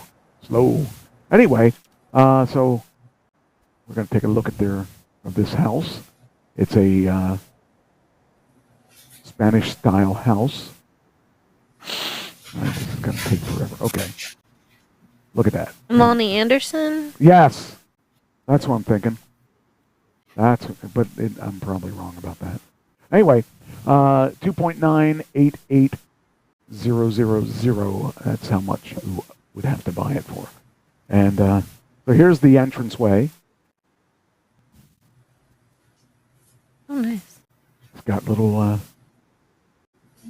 I like the floors and and the ceiling. It's kind of it's kind of not what I would expect from him. I would have expected more extravagant, more. Mm-hmm. But that style, I guess, is kind of cool. But it's I like the room and the high ceiling. No, it doesn't say she was on The Price is No, it Right. must not have been her. I'm thinking there's probably somebody else that I was thinking. But anyway, yeah, that looks like a church. Yeah, it does. You could have a little church setting, but it's really, really kind of nice. I wouldn't mind having a piece of that. Get rid of those bookcases. We don't need those. Oh, that's cool. Oh, yeah. I like it. Yeah, I could see me spending money on that if I had it. That's a basic bathroom. What in the world? Doesn't have a shower? What? I'm wondering if that's the garage. Yeah, I need somebody to work on my garage. Hey, yeah, check with Antoine. See if he knows how to do a garage door opener. I'll hire him to do that. I need to get my garage door opener fixed. I got to replace it. I got the replacement, but I'm pretty sure it's done. I had to actually get out of the car to lift the garage door open. I can't have that. Oh, there we got a shower. Okay, that's a different bathroom, though. That's a nice big bathroom, too. Oh, and it has a shower. Wait a minute here. It has a shower, and it has a bathtub with squirting. Guessing that's a shower. So I think that, I like the pool, too. The pool's real nice there. So, oh, yeah. That's a big house, though. So, if you want to buy a $3 million house, it's on the market. It's doesn't have a diving board. For that price, they should include the diving board. I don't want the place then. Oh, that's what I'm thinking, too. It's a lot of money if it doesn't have a diving board or a slide. It doesn't have a slide. I'm not big on that. I like to just go slowly in. Slowly in. Dip your toe in. Mm-hmm. That's get used to the water and then go under. But it's not bad. I mean, for $3 million. That's Bob Barker's house. So, anyway, yeah, if you're looking for a place and you are in the West Coast, I would say that would be a good place to look at. Now that you're back, I got some stories that I really think you will be interested in. That's why I skipped over them, because I think that it's fine. It's stuff that you probably would have come up with. Here's one. So, what do you think about this? This is Disney. Disney's having issues. Disney board Fo Nelson Peltz question about woke Marvel films. What do you think about woke films? Why do I have to have a Marvel movie that's all women? Or why do I need an all-black cast? I think that's reverse racist if it's all-black cast, because there are white people in the world. And why do you have to have an all-woman Marvel movie? Well, inclusion. Inclusion means we got to have some men. Well, inclusion would say you'd have to have a transgender. Okay. You have to have a gay. Yeah. My problem is not that. My problem is when they exclude white people totally. Well, that's the thing. I mean, I that's what I have an issue with. Is I have an issue with it because A, it's not real. You can't even suspend your disbelief if it's going to be all women, unless there's a reason for it, like Amazon's or with Wonder Woman when they did that whole segment on the women's island. It was all women, but that was all women. But it doesn't explain how they got more women, because you have to have something to finish that product. Mm-hmm. Yeah, I mean, to start the product, you finish the product, we start it. So that's not real to me. They're not. It's not a thing that could happen unless there's some other thing, like some animals can be one sex one day and another sex another day. That's not the way it is. And why do we have to have if you're doing an all-black cast, if it's realistic, where you're only doing a movie about a nation that is all black, or are you now making the whole world all black? I mean, I don't see the thing is, it's kind of the opposite of we got to have a gay Muppet. well, what do we need a gay Muppet for? You know, why do kids need to see gay or straight? Why don't they just see a Muppet? Right. There's reasons for that. But now they're saying, well, we got to make Ernie gay. Well, do kids even know what that means? Why do we have to define that? That's a They're trying to Michael. They're trying to desensitize people. Yeah, and I think that they're going about it wrong. I don't think we need to have a gay or straight. They're Muppets. They're not. They don't have. Do you remember Teletubbies? Do you remember Teletubbies? I remember Yes. them, but I didn't have kids, so I didn't have to tolerate them. I remember them. I can't remember which one it was, but one of them was a transgender. I believe it was Tinky, Winky, or Daisy. See, I don't even see the point of that of bringing their sex or gender or orientation to the table, because those that are primarily. It might have been Daisy. But those are primarily for children. If you were coming to an adult audience, I could understand them wanting to have one of everything in there. But for children, there's no reason, because they aren't being taught that, at least as far as I know. So I just feel that we're just taking to a level that doesn't need to be there. And same with the all black. I don't have a problem with a mostly black cast, but should it be all black? I mean, is it realistic to have? I mean, usually the deal is we try to make things realistic, except in Marvel movies where we all have superpowers. But I just wonder what the mentality that's out there. Why we have to go to certain spots? Why does they wanted to make which one was it? They wanted to make one of the DC characters. I think they wanted to make Robin gay. And why does that? How does that come into the story?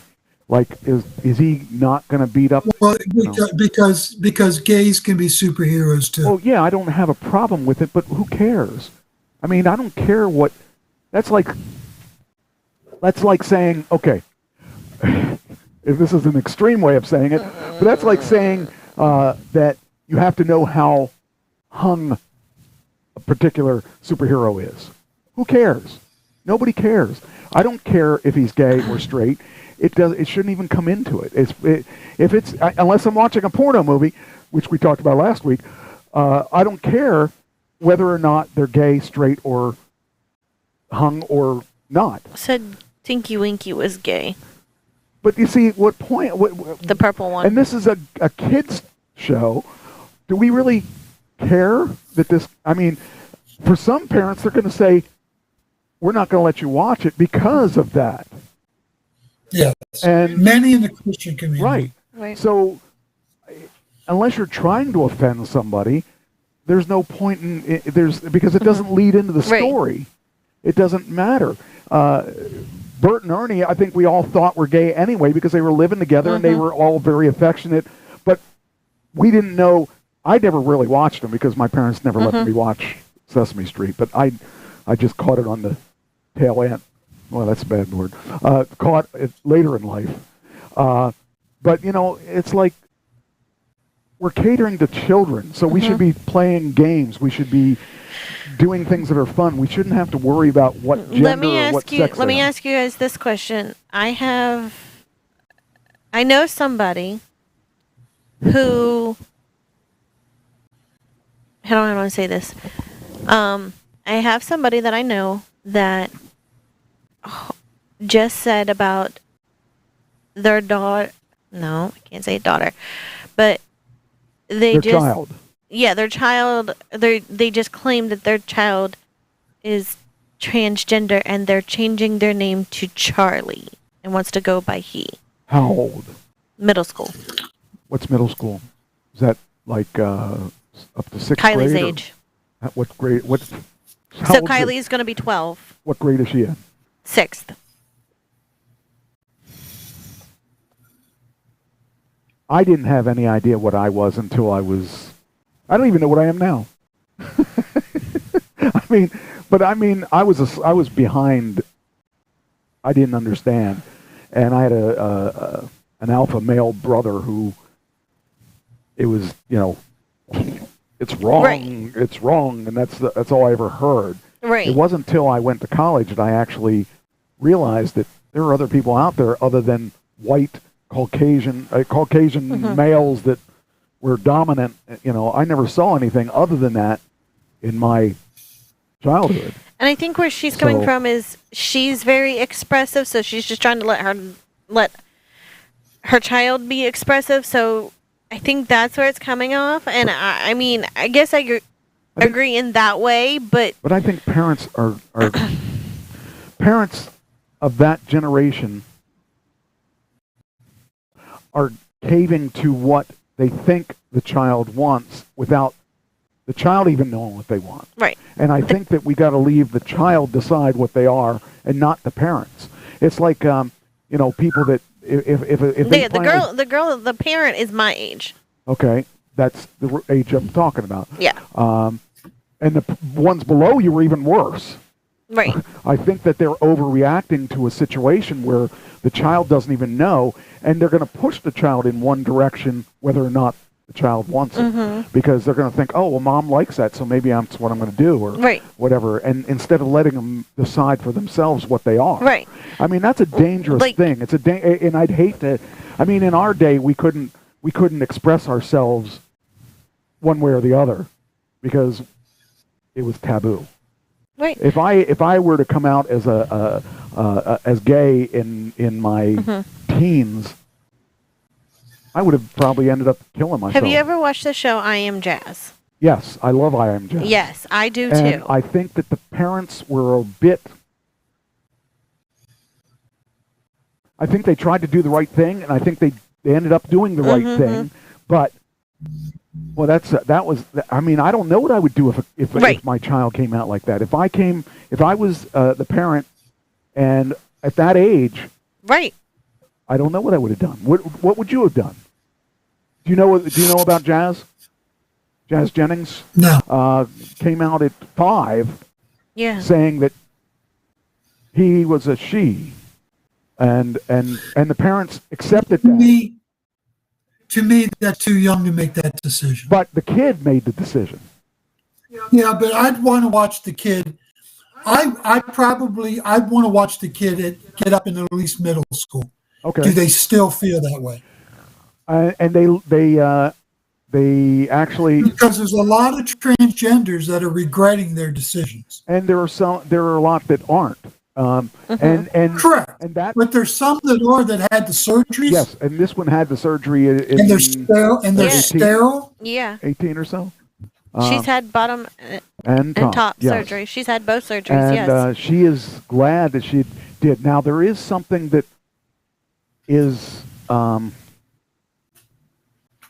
thing that I noticed with her is that she was a very depressed kid. Right. And she had the surgery, and she's still a very depressed person.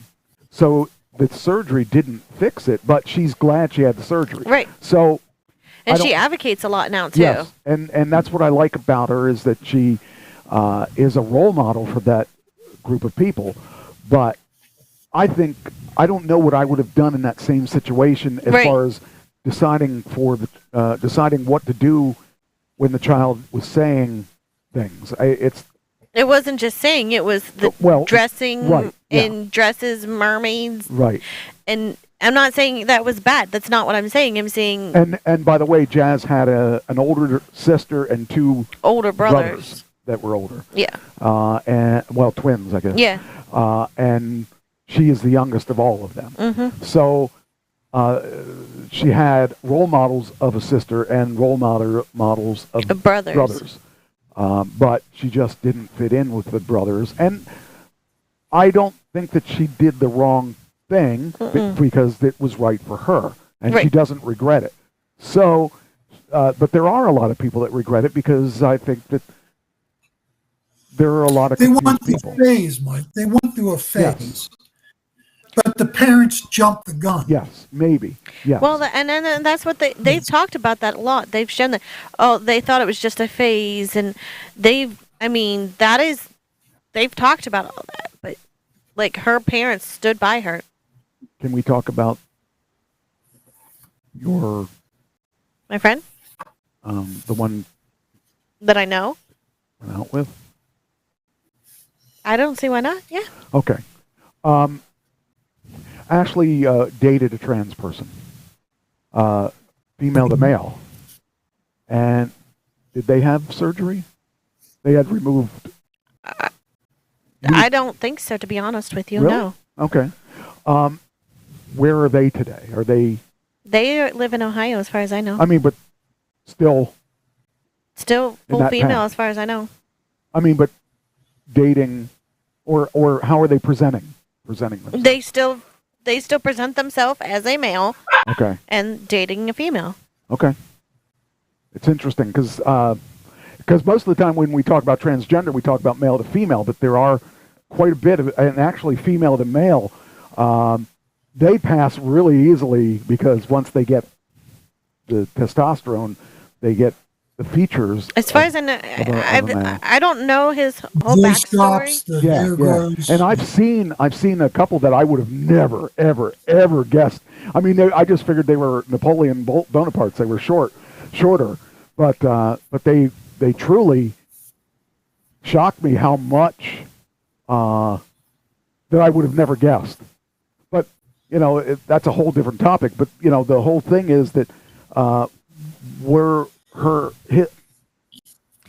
was their parents supportive? I don't know as of at first, but when I met him, yes. Okay. And because the people that I knew, now I haven't seen any of these people for a long Their time. grandparents, though, no, because their grandparents grandparents definitely are a different generation, and they're how old was he? Oh, 95 wasn't he? No, your friend, your ex. How old is he? Yeah, he was born in, I think, 95? I think. I don't even remember his birth. I know it was February 1st, yeah. Somewhere around your age then. Mm-hmm. That's what I'm saying. Relatively That's what close, I'm asking, yeah. is I wanted to get an idea how old his parents were. Mm-hmm. So they would be about your parents' age, give or take. Yeah. Okay. I mean, I think we're going to find the current your generation is going to be more accepting, and each generation as it goes is going to be more accepting. Our generation, my parents would have, they didn't understand and it. That's and that's my point exactly, because when I started dating him, I didn't want to tell my grandmother right away. Well, yeah. I wanted my grandmother to get to know him first. And my generation would be totally... I didn't even tell Kylie's dad at first, because I said I wanted him to get to know him as him, and I'm not going to mention any names. Somebody blabbed, and I got all kinds of phone calls from him, from Rich and my grandmother, and cussing me out and all that. And Rich said, he'll never be in my house. But come to terms, he's let him in his house. He got to know him. Matter of fact, he still contacts Damien, who's Kylie's stepbrother. So he still talks to him. They've had a special connection over, like, police and all that. They liked all that stuff. So Damien, they still talk. I met him, and I didn't have any problems with him. And right. He was, I didn't like the way he treated Jew, but I didn't have any problems with him. And even my generation, doesn't understand it. Right. I do, but my generation doesn't. But and your generation, I mean, we've had this discussion before where you're okay with it, and I just really. I'll tell you what I'm not okay with. I'm not okay with teachers in school taking the lead and getting the kid the surgery. Right. Yeah. Yeah, I don't think that they have any right to do that. And what I would prefer was counseling, and time for the child to really be consistent over a long period of time, so it's not a fad. It's got to be, yeah. Because if they want to change later, I would support the child and love the child, and there'd be no issue. But as early as they're giving puberty blockers now, right? I'm not into that. Right. Okay. I'm not into that because too many people have made mistakes, right? And they regret it today, right? So that's where I'm at. I don't want a teacher making that decision for me. I get it. Yeah. Not only regret it, there's harmful side effects from it too. Yeah. Okay. Well, that went really far from the question I had about. Well, not really that far from the woke films thing, but in a different direction than I planned on it going. I just happened to think, well, we ought to maybe address this too, because we've talked about transgenders before, but you've talked with me, and we've talked, but we've never really talked as a team. So now we all know kind of where we're. I think we all kind of agree on that. Right. So, all right, back to the. All right, so I guess we really wore out this subject. Yeah, so we don't really. I still don't understand why Disney has to do this. So I think that they are really not. Well, they've lost a lot of money over it. Well, the issue is that so let's take that to the next step. Disney has a problem with what's his face, the governor in Florida, DeSantis, and this is where there's another issue because DeSantis is making it difficult for them to do business because they just keep going back and forth, and it's just over. A lot of it is over gay and gay rights and stuff like that. So I really dislike DeSantis a lot, and I'm glad he's out of I'm glad he's not in the presidential race anymore. So I think people are going to have their opinions, and it's going to be hard to sway them. Yes. I really do believe that. Yes, if you're one way or the other, you're definitely not going to be swayed to the other side. Because you're going to think your way is right, and you're going to be headstrong about it. I really do believe. I believe you're right. But the public has voted on Disney. Their movies are bombing. I don't think that's the reason. They have not had a successful They have not had a successful movie since they came out woke. I think they've not had a successful movie, as in nobody has had really successful movies lately since COVID, because nobody's going to the theaters. It's not. I don't think it's the woke thing. I think it's the theaters. I think that the biggest problem is that. I stopped going to the theaters, and I used to see everything that came out, and it has nothing to do with being woke. It has to do with being not wanting to really go out that much to the theaters. And I think that's the real reason. If you want to talk about that, I mean, if that were the case, people would ban Disney.com, or people would stop going there, and they're making money. They're making a lot of money on their streaming platforms. They're not making it on. I have it. I have Disney. It's good for my grandkids. Yeah, that's what I'm saying. I don't even have Disney, but the thing that Disney did that was the smartest thing they did was that when they started Disney.com, they ended the contract with Netflix, because Netflix had all the Avengers movies and all the superhero movies. And once they started their streaming platform, they said, we're only going to play them on Disney now. And so they almost put Netflix out of business when they did that, because they pulled all their movies away, and all of a sudden Netflix is like, well, what am I going to do now? So they started making Disney now. Now, the thing is, if you're making movies now, who do you want to make movies with? You don't want to, the biggest money maker, that if you're in the movie making business, you don't want to put your movies in the theaters. You want to put your movies on Netflix, because Netflix pays the best money for movies now. And by the way, I start this weekend, or next weekend. I start with the by the way, I believe it's not Anne Hathaway. Oh, freaking A. I heard the name of the female lead on that, and it's another big... Oh, Angela Bassett. is going to be in the Day Zero movie, TV. I'm sure not movie, miniseries, along with De Niro. So, I'll be hanging out with the set too. So I'll probably never see him. But way to go, Mike. Way to go. Yeah. You're moving up. Gotta get as much as I can on that. But I'm starting not this weekend, next weekend. So that's when my first date with them is, and I'm excited about it. Terrified and excited. Congratulations. Yeah, it's 6 dates with them. There's going to be 6. Well, see, you understand my dilemma from Sunday. Everybody came in and told me they came to see me. Terrified, but... Well, I'll tell you, I'll make you feel a little bit better. When I used to do wrestling all the time, when I was doing wrestling like every weekend and twice, sometimes a day, sometimes I've actually done 3 cards in one show. We did Delaware, then we did I forget what we did 3 different shows, 3 different places, and there were times that I've done 3 matches in a day too, but in the same promotion. But anyway, so when I was doing that, it was like piece of cake. Give me a microphone, blah blah blah blah, and then that was it. When I went to do APP, that was the first card I've done in a while, and I had to go out and cut a promo. And I went through the curtain when they played my music, and I'm like, I was like, what's wrong with me?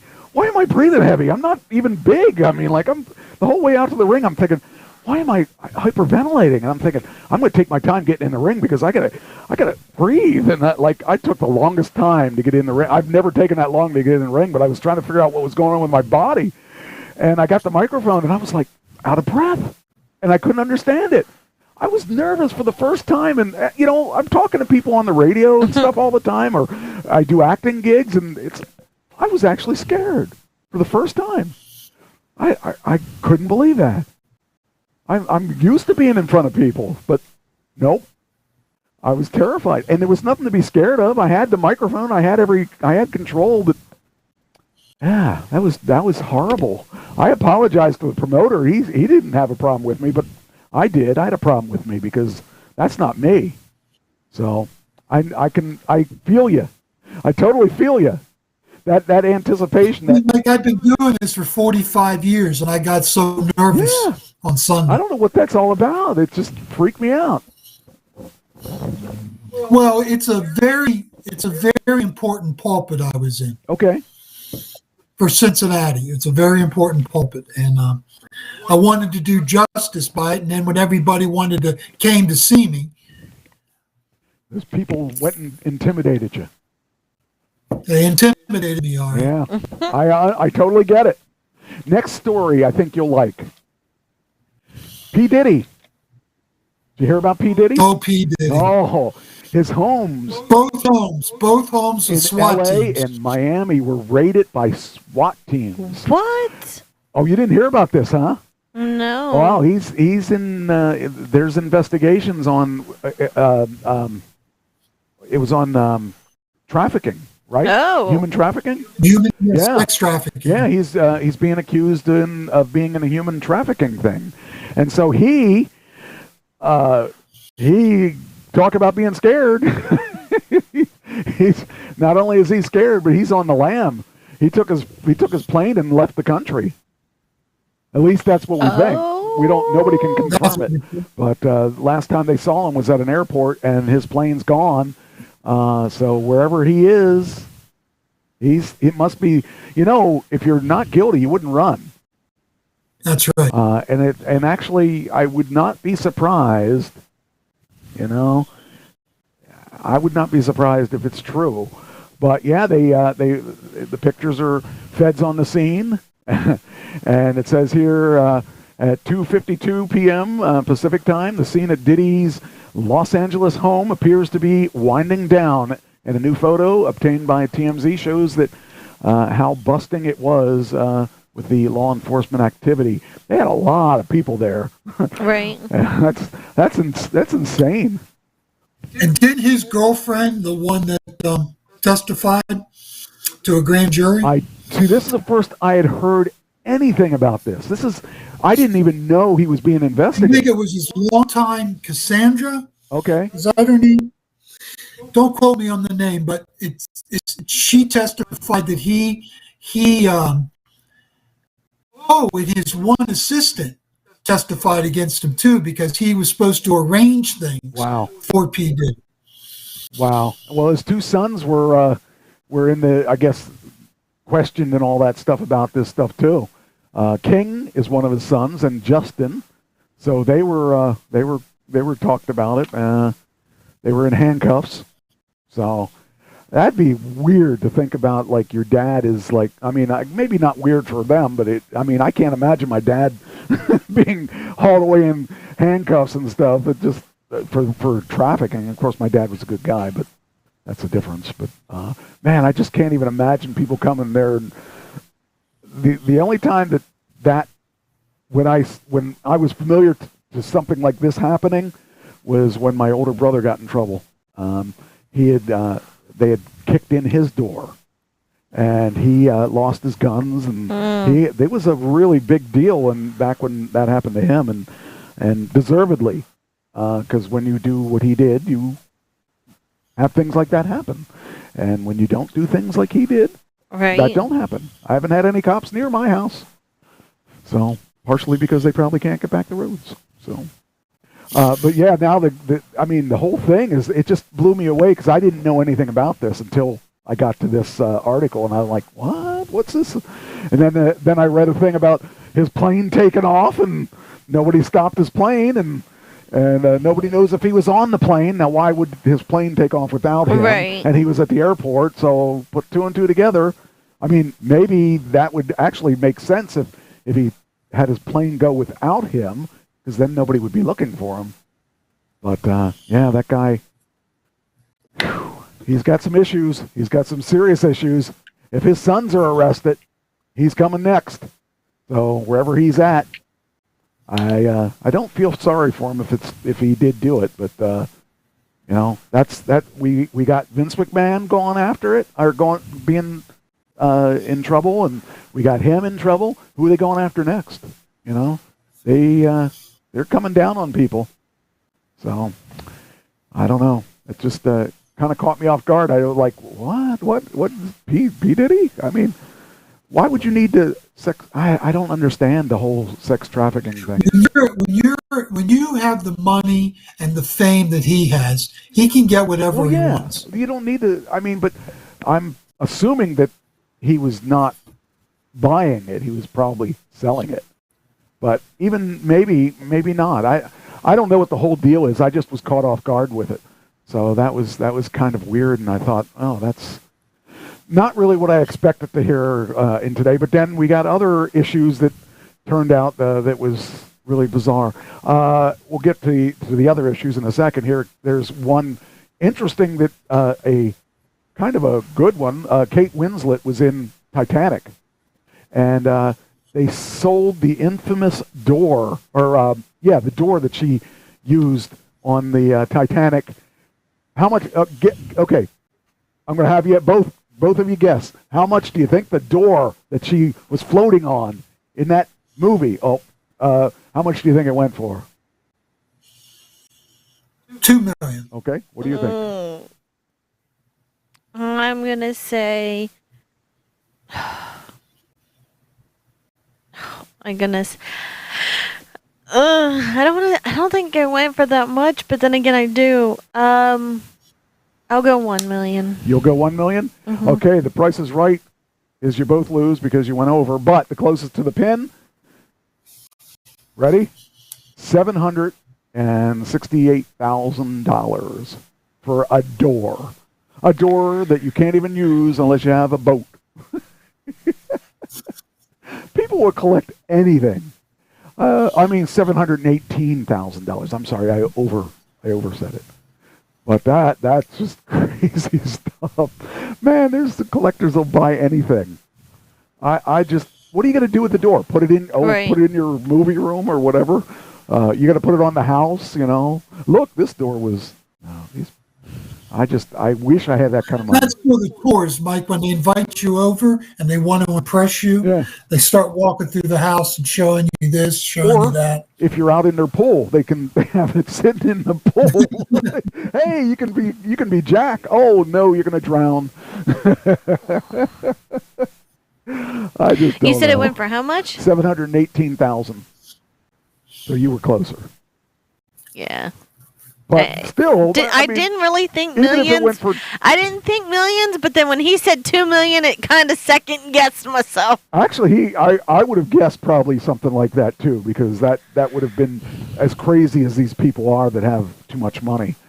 But that's just crazy. It says the slab of wood that played the role in Leonardo DiCaprio's on-screen death recently sold for an impressive $718,750 at the Heritage Auctions Treasures from Planet Hollywood event, making it the priciest sale at the auction. Wow. I just. But how do they know for sure that it was? Well, it was certified. It's they don't just. Oh, okay. They don't just put a piece You said of wood certified. up there. Got you. Okay, that's what I missed. missed. This was at a real auction. This was at Planet Hollywood. I love Planet Hollywood. You can go in there and see all kinds of stuff from movies and rock stuff and all that stuff. That's why I like Hollywood. With the rock. Hard Rock Cafe, because you can go out and see all these guitars and drums and stuff used by rock players and actually clothes that Prince wore was at one of the ones I was at. It was just, those are really cool. I like things like that, but I just can't imagine the money they spend. Like one of Eddie Van Halen's guitars went for over $2 million for a guitar. What kind of money do you have if you're spending $2 million on a guitar and that you're never going to play? That's just going to be in a wall. He's right. Too much. Yeah, exactly. That's crazy. The gap is getting wider, Mike. The gap is getting wider. Well, there was a time when $2 million was a lot of money. Now it's really not. No, it's not. It's really sad because when I was looking at some of the houses that some of these guys, what were we talking about last week? Where the houses went, I don't know if it was you I was talking to, but there was a conversation I had with somebody that was where they spent 48. Yeah, it was with you. It was you were saying somebody had $48 million house or something like that, and I maybe it wasn't you. I think it was you though. I think it was last week's show. But anyway, I was saying, wow, I can't even imagine. Oh yeah, because it was that Trace it was what's her face's boyfriend, Kelsey. Oh. Where his house is like 50 million or something, or he has 50 million or something like that. It was like, how does a football player get $50 million to buy a house? I was talking about their net worth. Yeah. Well, her house or her net worth is. That's the kind of woman I got to find. A girl that gets that kind of money. Whew. I'd never have to. I don't have to work. I'm sorry. Back when I was younger, I wouldn't have had to work. Yeah, you don't have to work now. Yeah, I actually. You work for the fun of it. You know what's funny is that I looked at my statement to what my assets are right now, my financial assets, not my physical assets. And when I retired, it was this number. It was this number that was. I wasn't sure that number was real, and I looked at it recently, and it hasn't moved. So that means they're investing my money in making enough money. Making it work. So even though I've taken so much money out, I'm still at the same number. So that's pretty good. Good. And I was afraid because there was a crash there for a while, and Morgan Stanley, those guys know what they're doing, and I don't mind paying them that fee because they've kept me where I need to be. So they said I had 30 years. If they didn't move the needle either way, I had 30 years of money. And I apparently still have 30 years of money. So, and if I keep going the way I am, well, that should work. So, let's see. There was something. Well, it depends on your lifestyle. My lifestyles. I mean, I'm actually spending more money now than when I was living, when I was working. I mean, because I'm doing things. But that's the thing. I mean, they actually said that I spent less money last year than I was regularly. That's a good thing, because I really don't feel it's funny, I feel I look at every penny that comes in and out of my account. And so I feel, because I'm spending all this money on travel and stuff, that I'm going to be broke. And it's good to know that I'm not going to be broke. So my biggest fear is living in a van, and that's what I don't want to do. I did that once, and that was enough for me. I don't want to do that again. It's not good to go back to that. I know, but it's a reminder not to go crazy with my money. It's because the biggest thing, my biggest expense is my car, and I don't have to have a car that has that big of a payment. And that's what triggered this, is that I was looking at, one of the topics I have here is how much money you spend on leasing your car, or leasing or renting or buying a car. And mine is pretty hefty, so and we all know why. But regardless, that's my big expense, because I already, my mortgage is paid off. Everything of mine is paid off, and I made sure that when I left the job, I took a lot of money out of my retirement to pay my mortgage off, because that's the big bill. That's not the big bill anymore. So that was a mistake, by the way, to pay it off, because I paid a lot of money in taxes that I shouldn't have paid. I would have been better off having them just take X amount every month and pay for the car, but I just want it to be debt-free. So my vanity... But that was not a good financial decision. I paid $60,000 in taxes that year. That was a lot. So that was stupid. But in the same sense, I don't have any... Martech, you are debt-free except for your car. Yeah. And that's really, actually, I'm even debt-free for that. And that's a choice, because you could end that at any point. Right. Hey, John, how you doing? But yeah, it was just, I just found it very interesting. Okay, so the big story of today, which is scary, is that this could even happen, but it did, is in Baltimore. There was a bridge. Well, that bridge is only a couple miles away from where Christine stays when she's in. Stunning bridge collapse at the hold on, I gotta get this here. Port of Baltimore. So yeah, that when I saw that, I woke up and I saw that, and I said, "What in the world? That's that bridge I went across a couple times. That is like literally only a couple miles from where she stays." Wow. And I've gone over that bridge a couple times, and it's funny when you go over that bridge. I think to myself every time I go over that bridge, I hope nothing happens to this bridge, because I have a fear of things like that happening. I mean, I would have thought that I would have said that was not a warranted fear until today. Did you see the footage that I did. That bridge just collapsed. It was boom. There was complications on the ship as well. Well, yeah. Like they were. Well, you having, can watch. I watched the video. Yeah, and the lights went out on the ship. So they called a mayday. Yeah, and they couldn't stop. They called a mayday, but there wasn't enough time to rescue the boat. And the sad part is, if you were on that bridge, those people, there was nothing. Even if they were back further, that bridge just collapsed on all sides. And I was like, oh, man. That freaked me out, because those people all died. Those people that made it in the water, there was no way they were getting out of there alive. At 1:30 in the morning, they weren't going to have people out there quick enough, and it couldn't have been. Hopefully, it wasn't that busy, but I can't. 7 cars hit the drink. They recovered 2 people, I think, if I remember correctly. So yeah, when I saw this, I was like freaking out, because, oh man, that would be one way I wouldn't want to die. I mean, when I die, I want it to be instantaneous. I don't want to sit there thinking, oh, I'm going to die. I just want to die. Just make it quick. Those people were panicking and stuff in their cars, and yeah, it's sad.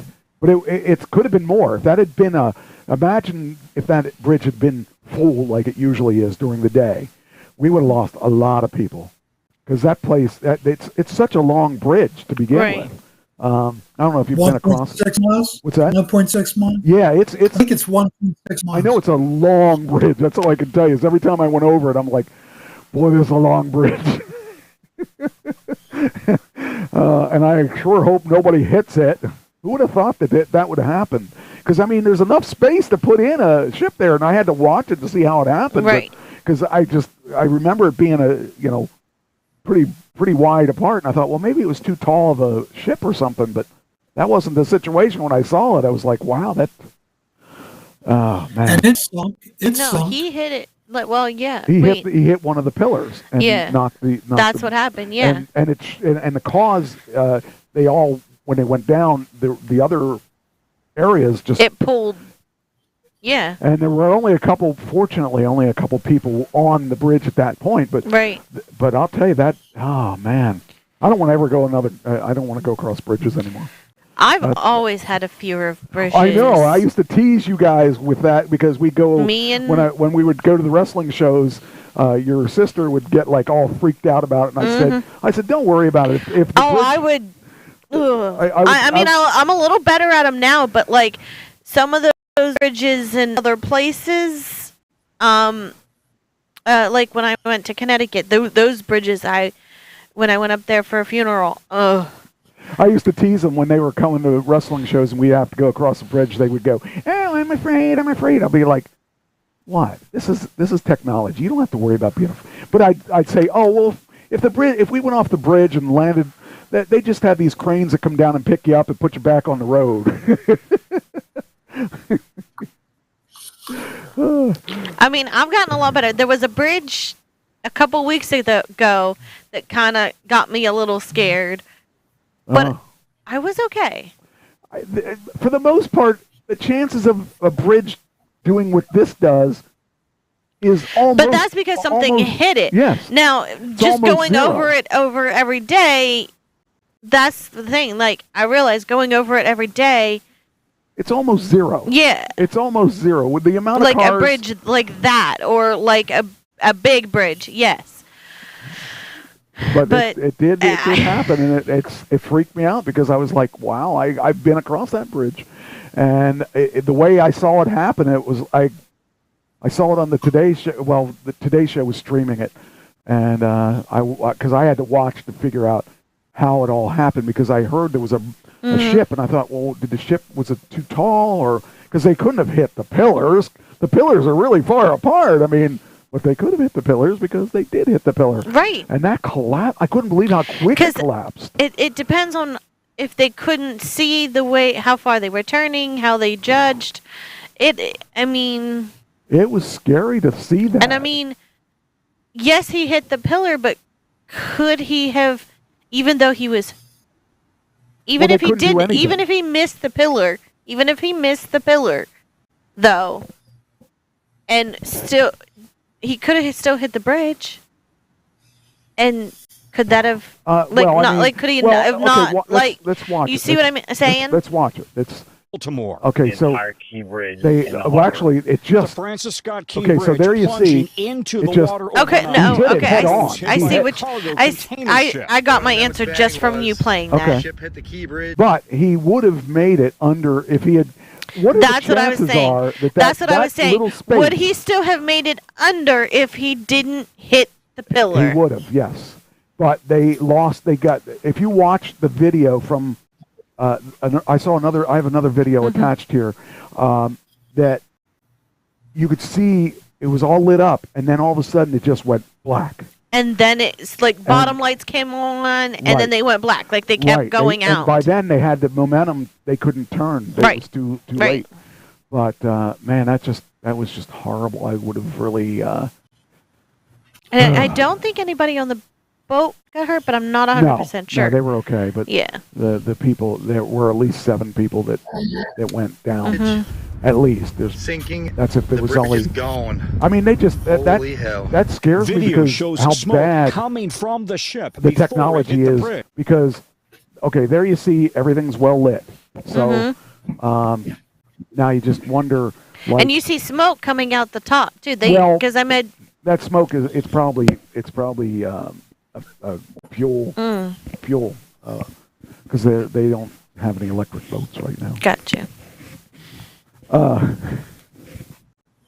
But that's probably the diesel or whatever they use to run it. But The bridge but- is normally a major artery spanning So, the yeah, Patapsco River. here you go. And though the collapse happened in the early morning hours, 1:30 a.m., video You don't shows hear any of cars this, do you? crossing moments before the ship You hear hits. this? No. Oh, The okay. traffic then paused, but But if you I have my phone down so it doesn't reverberate. okay, all right. I mean, but I never would have seen this one vehicles were coming. still on the bridge And, as it then there crumbled weren't that into the many, water. though, considering Fire if that had department and happened Coast Guard during the teams day. rushed to the scene. I Rescuers Imagine searching being the water on overnight. that bridge while it collapsed.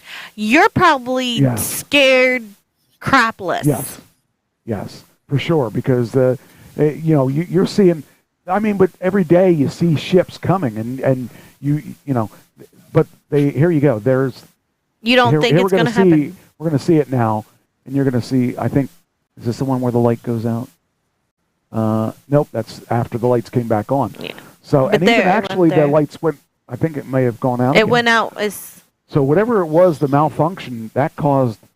I mean, and it like was- the boat stopped right there too. well, yeah, it hit solid, whatever it was, Yeah. and it just was just a horrible, horrible thing. I didn't know if the boat kept going or I not, but wanna if see it if stopped. they which one I saw. Look at that mangled mess. It is. There's. I mean, there's nothing left of that. They got to get all that stuff out of there, and they got to go in there, and that's going to take. I don't know how long to rebuild that. Years. I would think. That's out of commission for a year. And there's going to be lawsuits, and there's going to be all kinds of stuff. But there was. And it's gonna. That's gonna take. That's gonna congest other areas Yes. because of that being out. So Yeah. other areas are gonna be congested. Yeah. And those guys, I mean, there was no way to save any of those people because, I mean, like I said, I think they may have saved, I don't know if they saved 2 or just recovered 2, but. Well, workers evidently ran into traffic to try to stop cars from coming across. Yeah.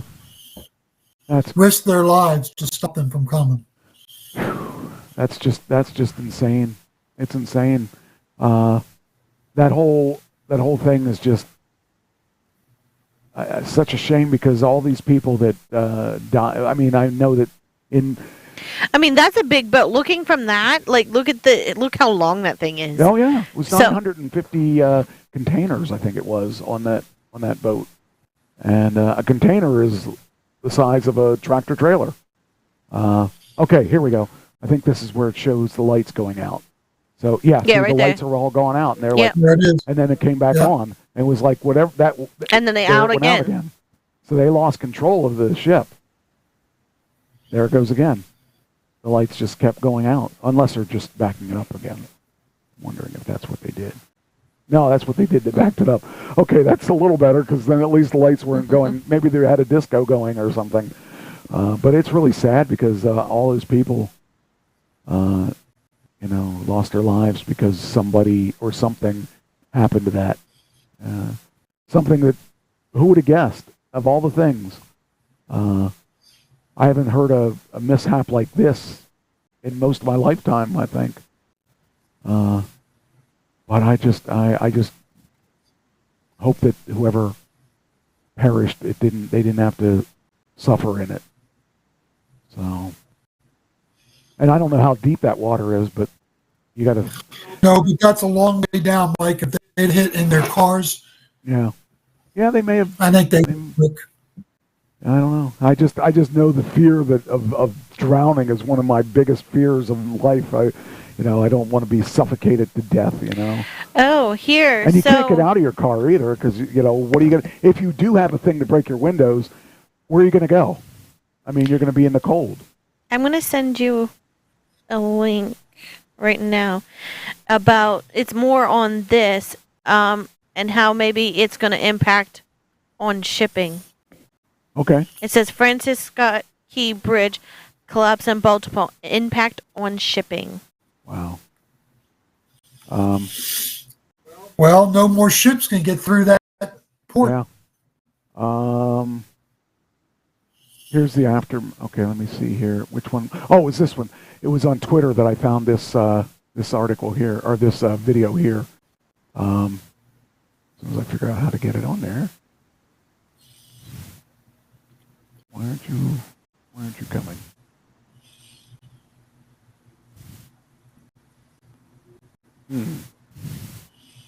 Oh, there's why. Okay.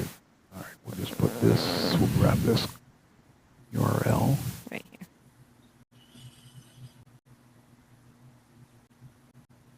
I definitely, I feel for those people. I mean, that's the wrong, I don't know, just, you know, you're living in your life and didn't expect that to happen. Right. I'm sure there's a reason for it. See if this is it. I think this is the one. I had 3 videos, and I think this may have been the one I wanted. Oh, nope, that's the P. Diddy video. That's not the one. Well, that's the P. Diddy that says they tracked where his flight was going. It's landing in Antigua, in the Caribbean. That's not what I wanted, though. It needs, for his sake, he needs to go somewhere without extradition treaty. Right. Yeah. Yeah. He needs to pay for his crimes. Let's see, grab this. Copy. The one that I wanted was...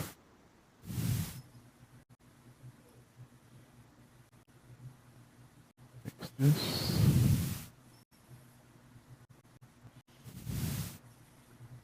Now let's see if this one does it.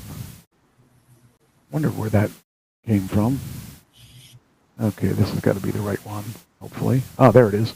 Okay, 2 people rescued, at least 7 missing after the Baltimore Bridge collapse.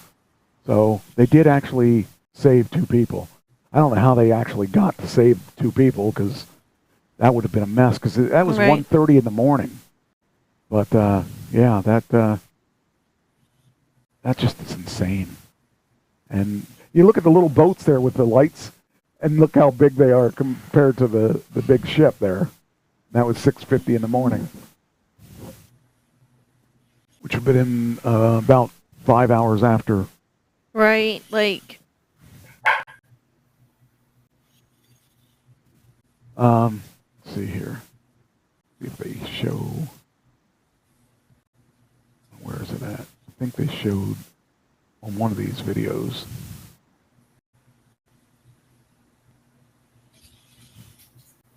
They showed a different angle than everyone else saw. Or maybe that was the other video that I saw. Oh, here we go. Okay, this was it. Okay. Look at the road now that's there. It's now like this because Right. you know. But it's gonna have. There we go. I just... Ugh, that makes my... Ugh. They're lucky it was only 7 cars. It could have been, like I said, if it was during the day, during rush traffic or whatever, there would have been a lot of people dead. So,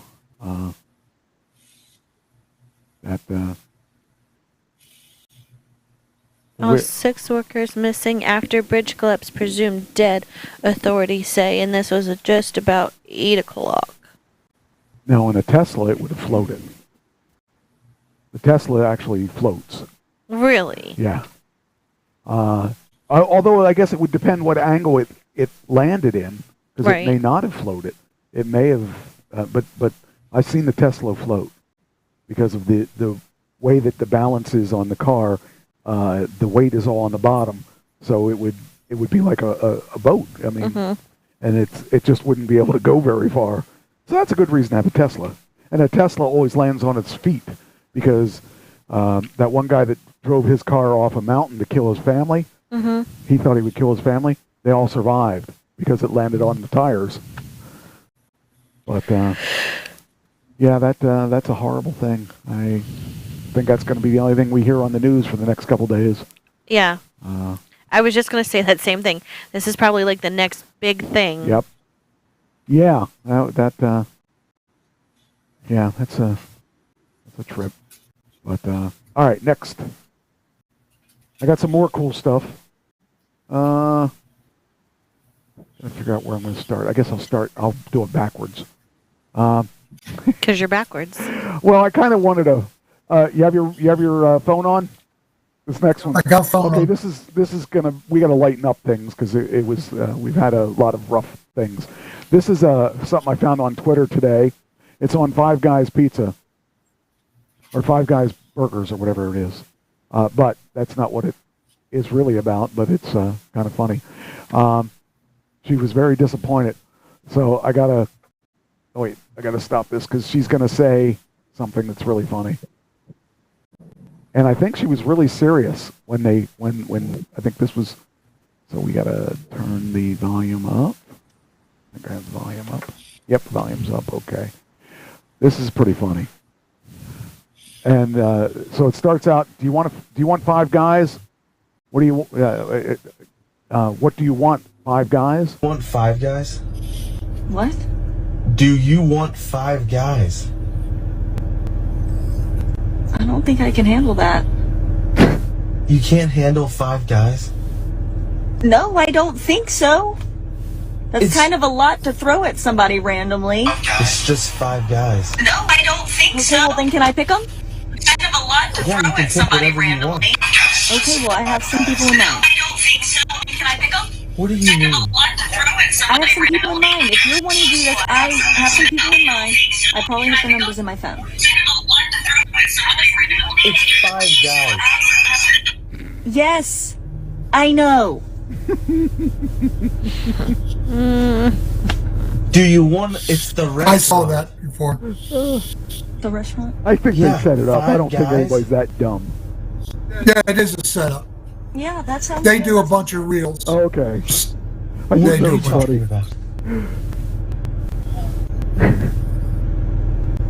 The restaurant. The restaurant. I was talking about the restaurant. It's still a good skit. But yeah, funny. Can you cut me off? Richard's got to call me real quick. Okay. Kylie. You're off. All right, next one. Okay, let's move on to more things.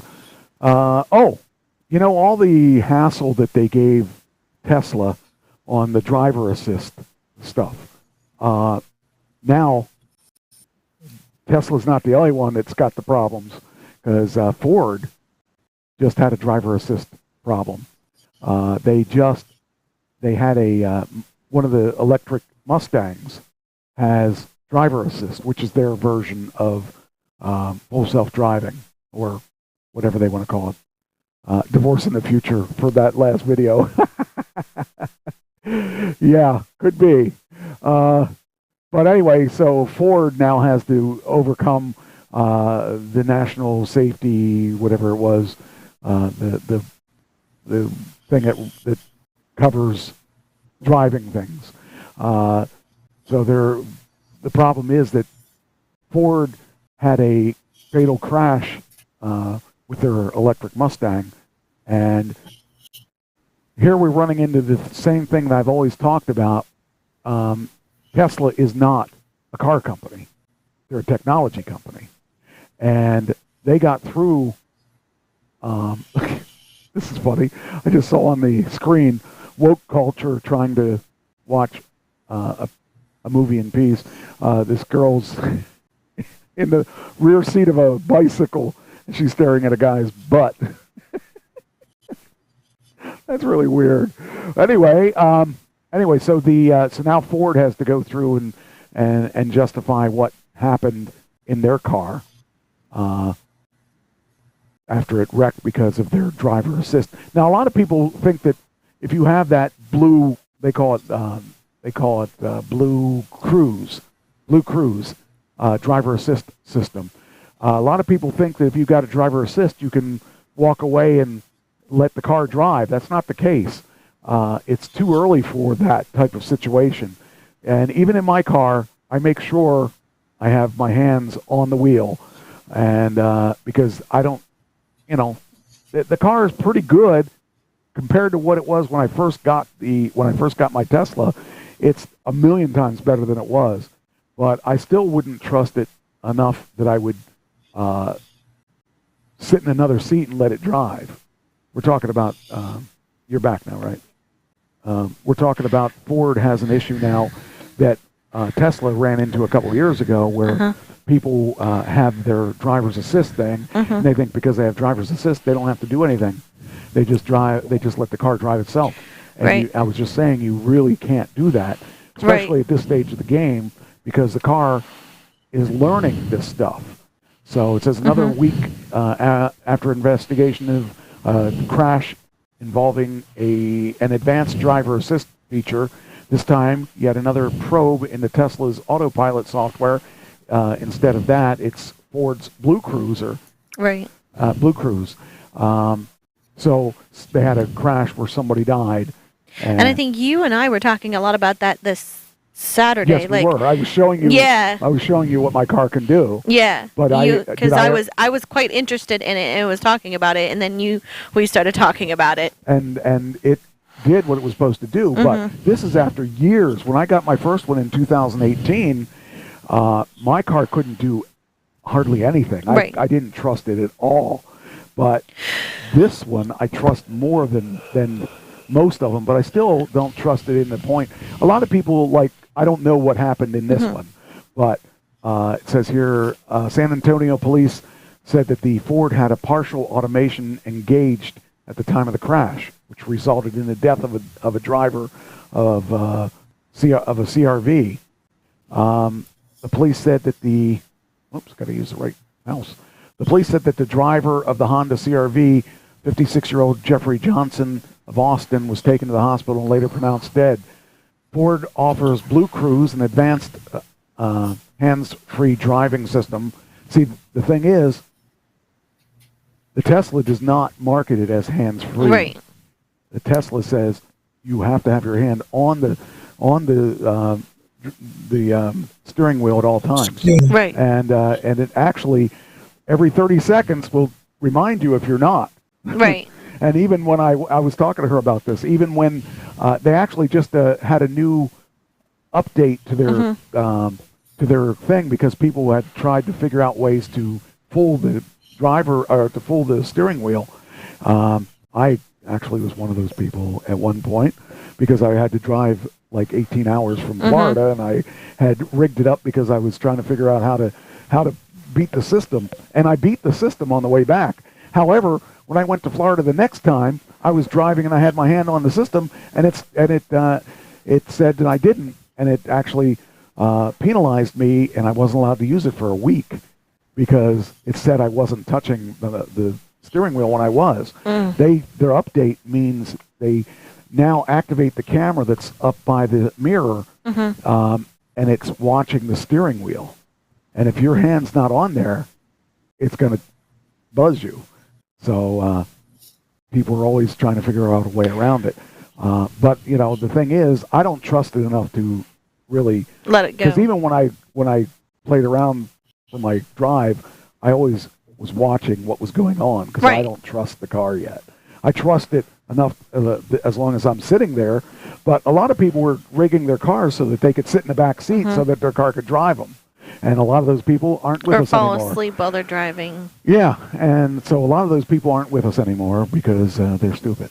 And so I don't know what happened to that one, but it says here, to uncover the role the Blue Cruise played, investigators from the NTSB have examined the wreckage and collect information about the accident site. And I don't know if they tell us what it was.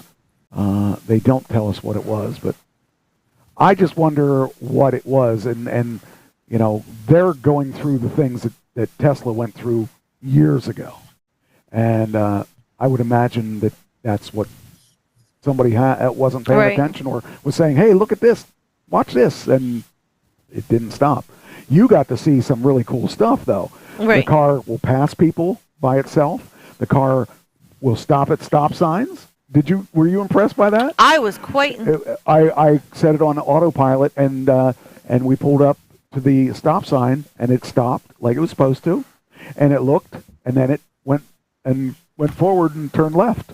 And she was impressed by that. It was actually very cool. But the difference is Tesla has years of experience now behind it, and they're a technology company, not a car company.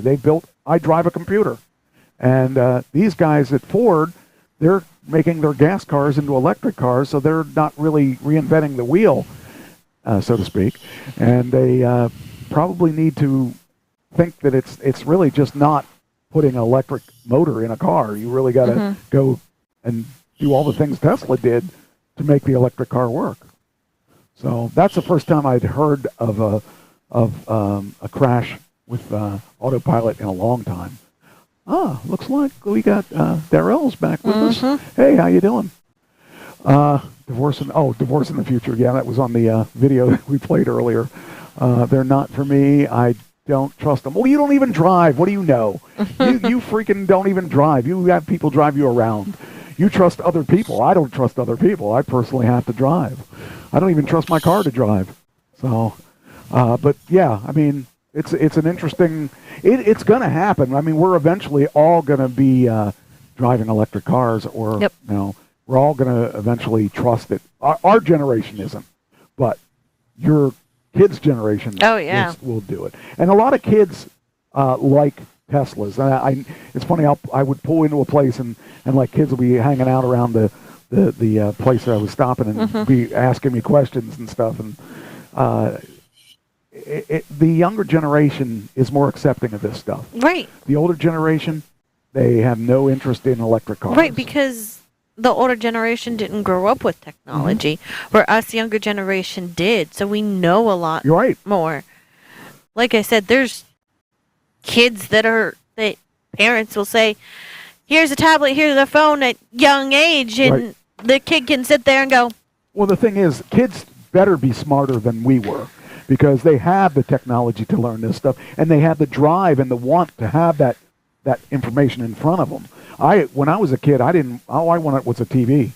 Well, now they're teaching off of computers nowadays. Right. Back when we were in school, it's textbooks and all that. Right. Now they're searching up. They can use anything on the internet. Well, you give Doug a tablet and he's lost, and you give it to his grandkids and they'll show him how to use it. Right. I lived in selling. Well, my 6-year-old grandson is sending me voice. Yeah, that's what I'm saying. It's a different I'm trying world. to figure out how to respond to him. I don't know how to respond to him. And that's it. I mean, I was lucky enough to work in technology, so this became second nature to me. When I see a new piece of equipment, I'm excited about that. When you see a new piece of equipment, you're like, get it away from me. I don't want to see it. And that's, but yet you can put your Bible and all of your books on one little little flash drive, and you're like, well, I want to touch it. I want tactile. I don't want tactile. Give me a screen. I'll do whatever you want on the screen, but don't give me these. I don't want, I don't need tactile. I don't need to turn the pages myself. I had a girlfriend that she goes, well, it's not tactile. I got to touch it. And I'm like, what? Why? Why do you got to touch it? Why? I mean, there's certain things it's okay to touch, but yeah, Mike, I used to feel that way. Did you? But then I got my Kindle. Okay, well then you got a good idea. One thing that I find interesting is the one band that I'm in. They use technology. They use the wireless headsets for the monitors. A lot less stuff to carry, and they also and they're still working it through because these guys aren't tech guys at all. And we can all individually mix our earbuds. So that saves a lot of things.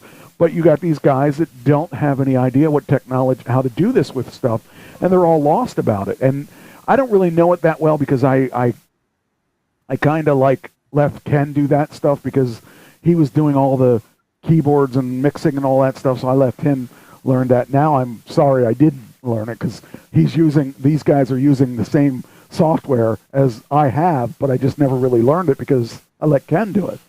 Right. But like your friend, she goes, for college, I prefer hard copy textbooks. Yeah. Because I like to highlight it. Well, you can highlight it with the monitor, because I do that with my lyrics and stuff. When I learn lyrics, I highlight things and I write things in there because you can write on, as long as it's text, you can write in there. And you can make it, that's one thing I think that makes me different from a lot of the singers is that people don't, that they like paper. Like in the one band, the bass player has all these pages of songs that he's written, but he can't really put them in any order because they're all pieces of paper. Well, all I do is I go in my OneNote and I just move it up to a level, move it down to a level, whatever order it's supposed to be in. I highlight things, and I know I'm supposed to wait 24 measures before I come in here, and because I write that in there and I highlight it. And so, you know, to each their own, but eventually it's going to be more like my way. Oh, absolutely. Then you know, eventually people are going to say, what are books, you know? I think they're doing that now. Yeah, I would imagine. In schools, I would what are imagine, books? Except for most colleges. Yeah. Or some, I guess maybe in some colleges or whatever, but like schools now, I don't think there's hardly any books except for like reading, like for reading books. But even at that, they're moving more reading to electronics. I got a question for both of you. What did Amazon start their business with? What did they used to do? Probably something electronic. What do you think they did? I have no idea. In the early times of Amazon, what they did, they didn't have a big business. They were just a mom and pop store. Bezos was a genius. They wanted to recycle textbooks. So all they did was buy and sell textbooks over the internet. And it got so big. And then they started dealing with my company, and this is why my company did well. We started feeding them computer stuff, and more computer stuff. Then they got this idea: why can't we take our stuff and let's merge it and make it a big marketplace with all these other dealers that are out there trying to make the internet, because the internet was new. Nobody had any websites then. Very few websites, I should say. And by 2000, everybody had a website, and everybody had was selling on the web. And then we had a crash because everybody was selling, and nobody was paying. Everybody was spending so much money trying to market.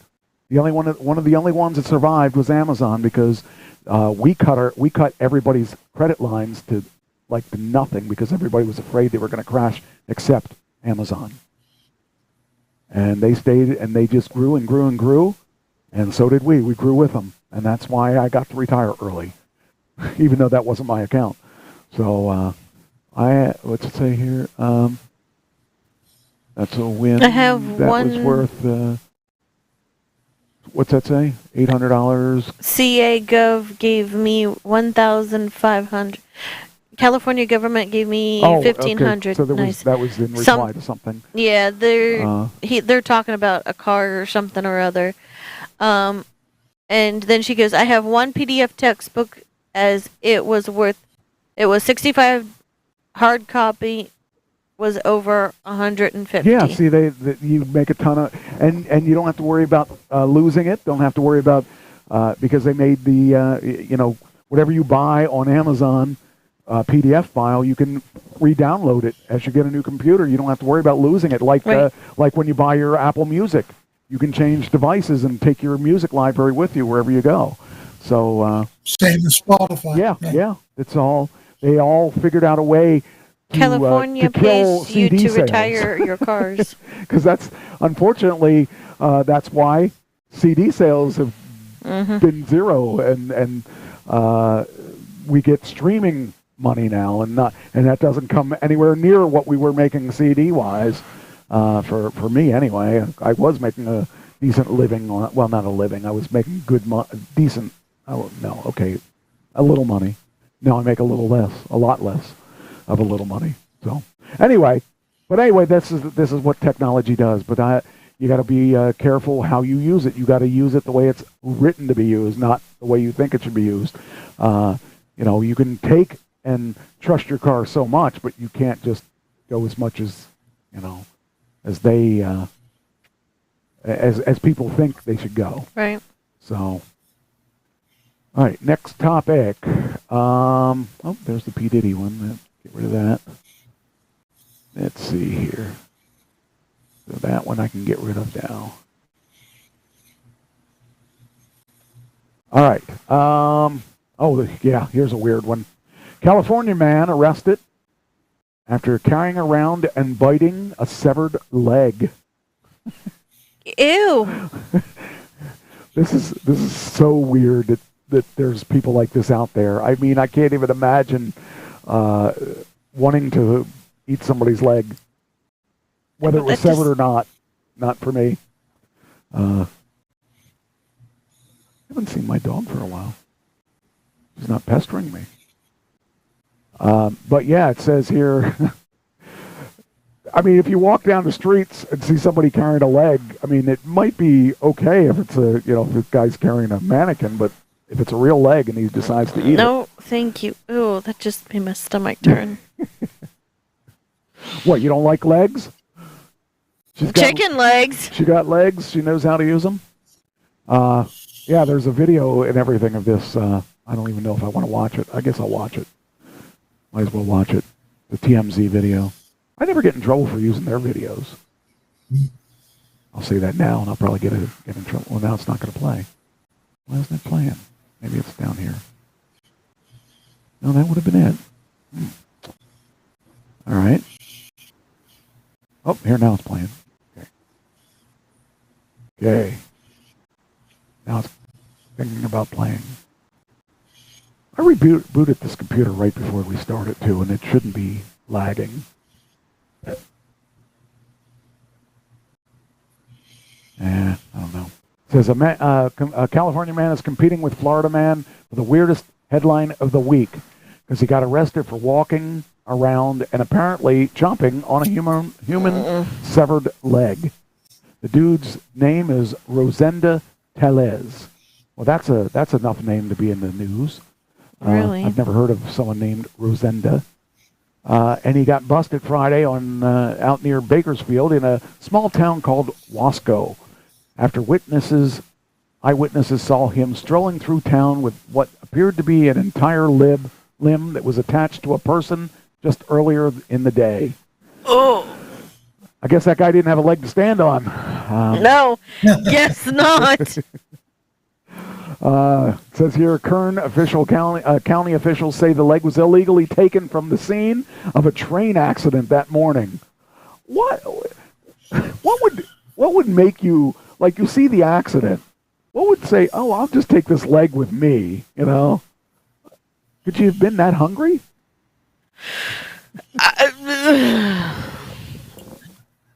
That guy's not going to go to jail. He's going to go someplace else. Yeah, right. He's going to go out and have free meals, free lodging for a couple months or longer. Yeah. So but even the idea that somebody got run over by a train, that's scary.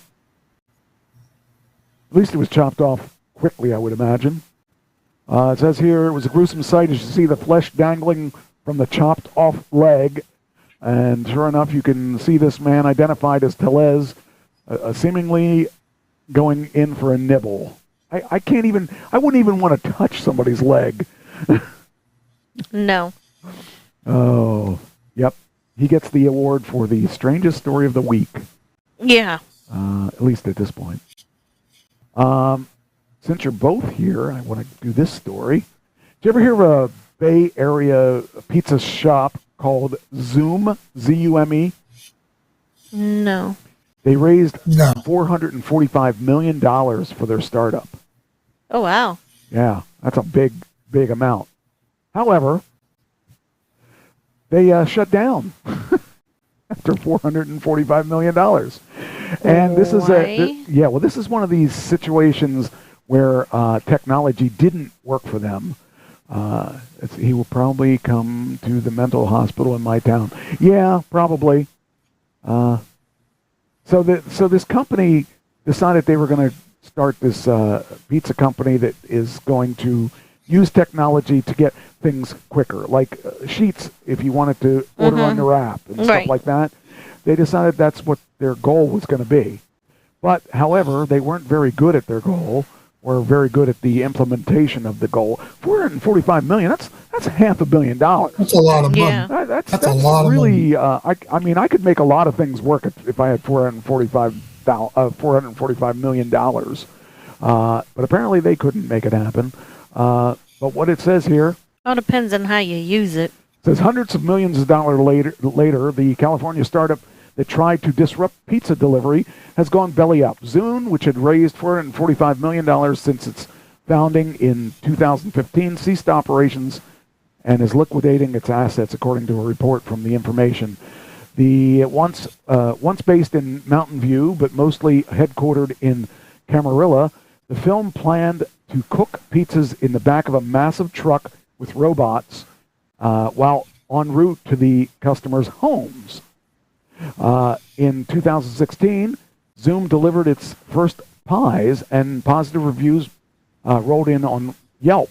But Bloomberg reported that the company quickly gave up on cooking while driving. Could you imagine? You know, your pie gets all messed up because you hit the brakes or something. It said quickly gave up.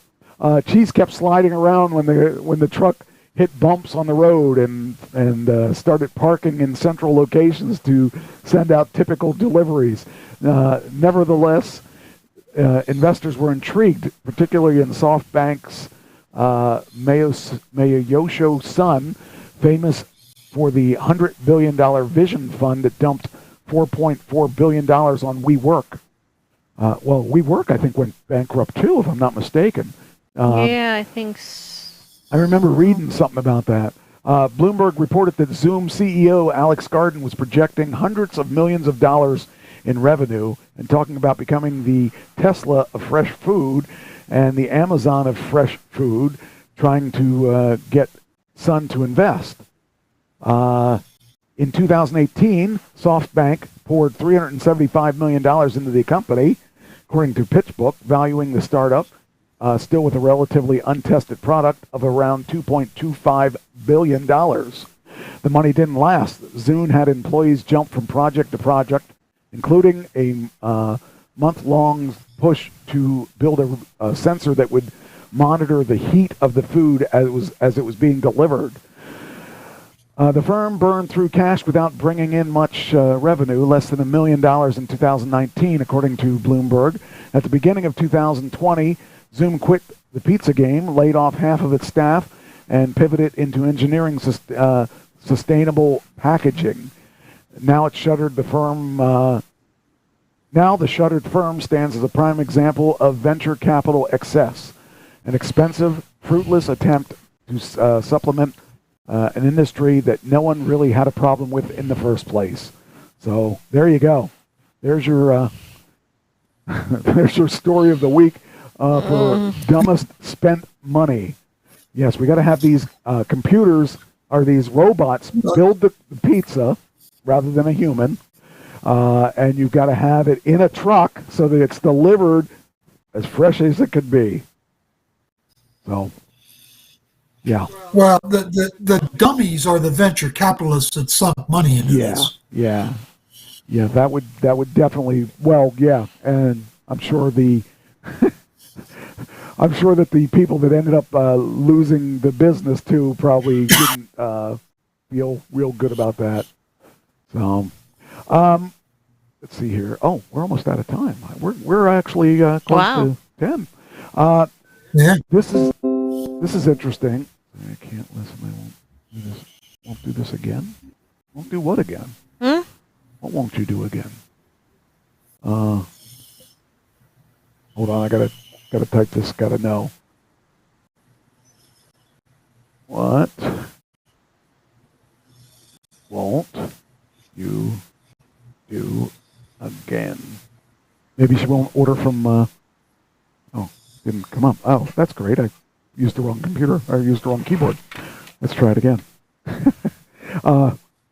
Maybe she won't order a pizza. Okay. I think it probably has to do with being down there in that area. But anyway, so the next one, we were talking about AI earlier, and we talked about. I mentioned Gemini, and I talked about the Copilot and some of the other AI platforms. Says here that Apple may hire Google to build a Gemini engine into the next generation iPhone.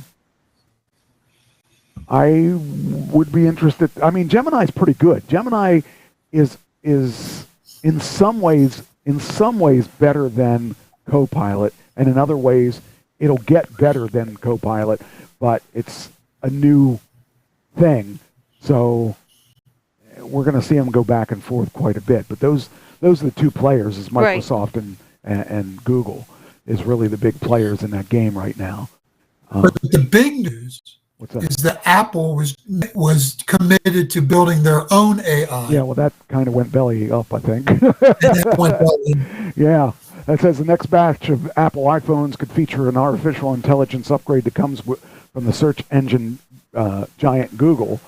And they're exploring a deal with Google that could allow Google to build its Gemini AI engine into Apple iPhones. Gemini's pretty good for being as new as it is. It really is good. Yes, that's what I thought. Anyway, so I only, and this is so much in the infancy, these AI engines, especially the new ones. I mean, I know they've been out since 2016, and but nobody really paid much attention to it then. Now it's starting to catch some stuff, and it's really getting so much better now. Actually, I remembered where it was. I would show you where this. Maybe I can spend some time on that. I'll show you this one that I am working on, that I'm working with. Let me see what other stories I got. Oh, we'll do this other story too. But yeah, I mean, if this is just the beginning, I can imagine these AIs getting a lot better and a lot more concise, and the fact that that all of a couple band members put the exact same prompt in their AIs and got things that were totally different. That kind of fascinates me a little bit. I just wonder where it's going to end up. It searches. AI understands what you've Googled before. Yeah. And I've used AI a lot. It adjusts its answers based on what you've done before. Most of my Google searches is biblical stuff. Okay.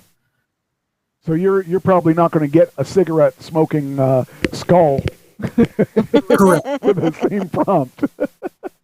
With the same prompt, exactly. Well, I also noticed that there's something called LMM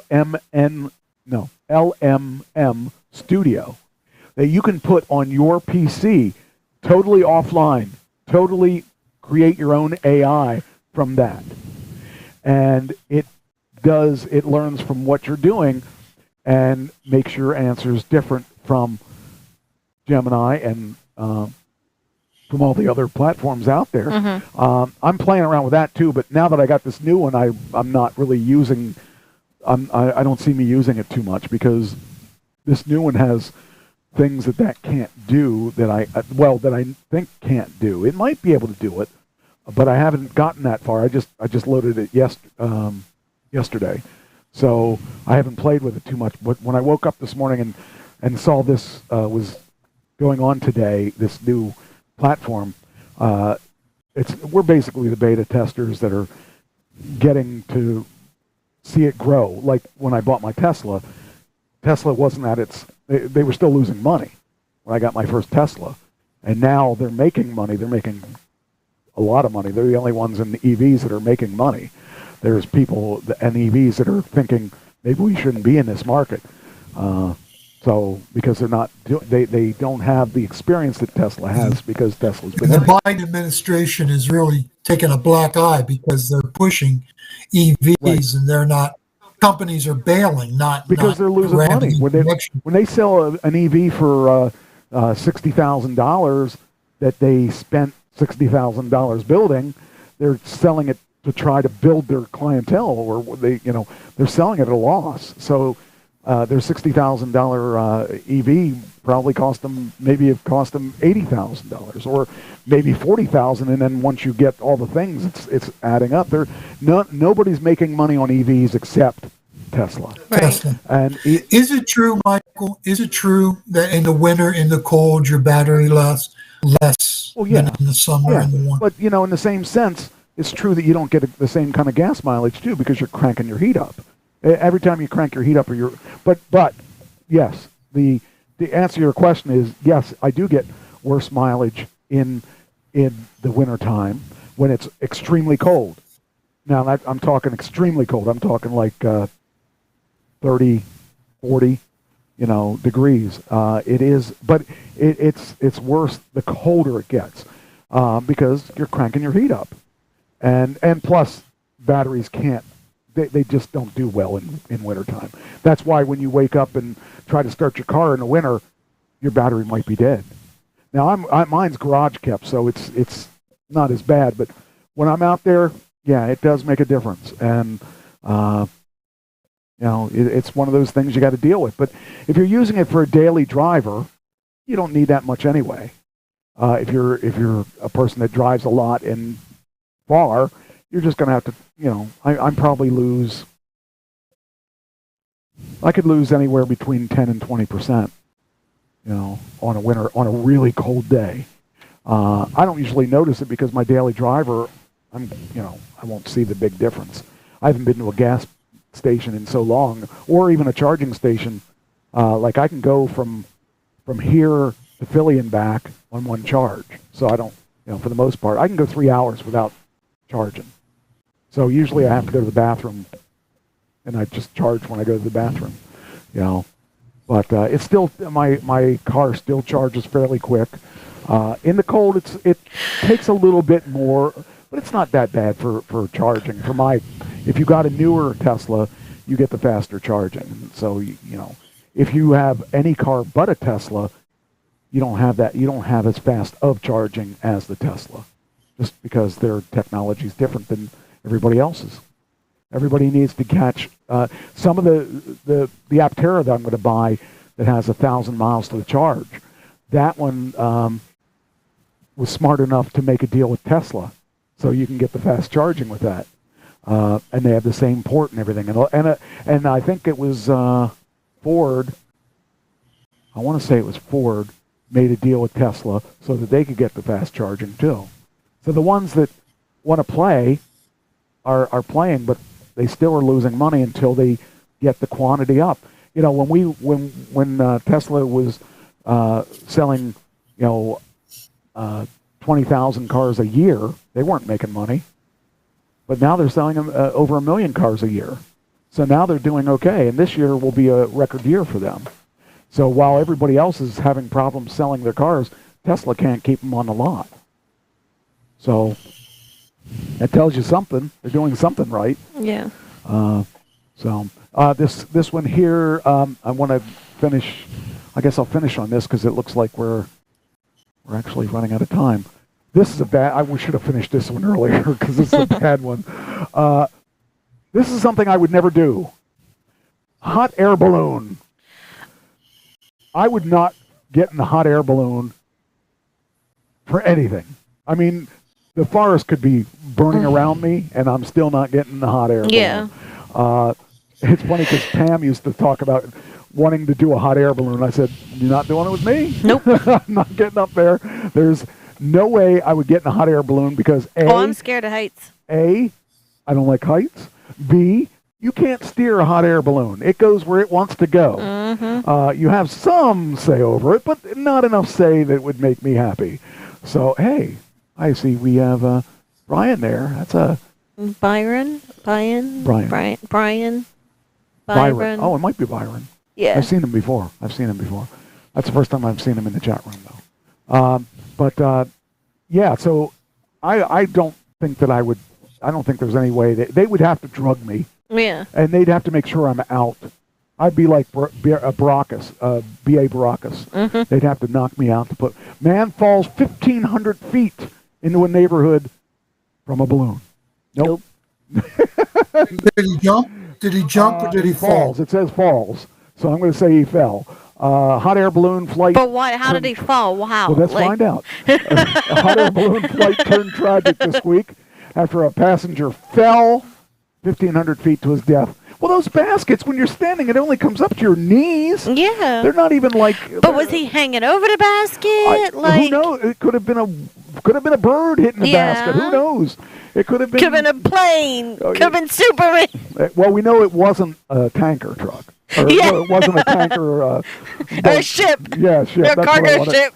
But a male passenger fell without warning from a commercial hot air balloon, which took off from. Oh well, that's why it was Australia. That's why. The air balloons are upside down in Australia, so that could make sense. Less than 30 minutes into his ride, the body was reported landing in a... How would you like to be where it landed? He's in a residential area.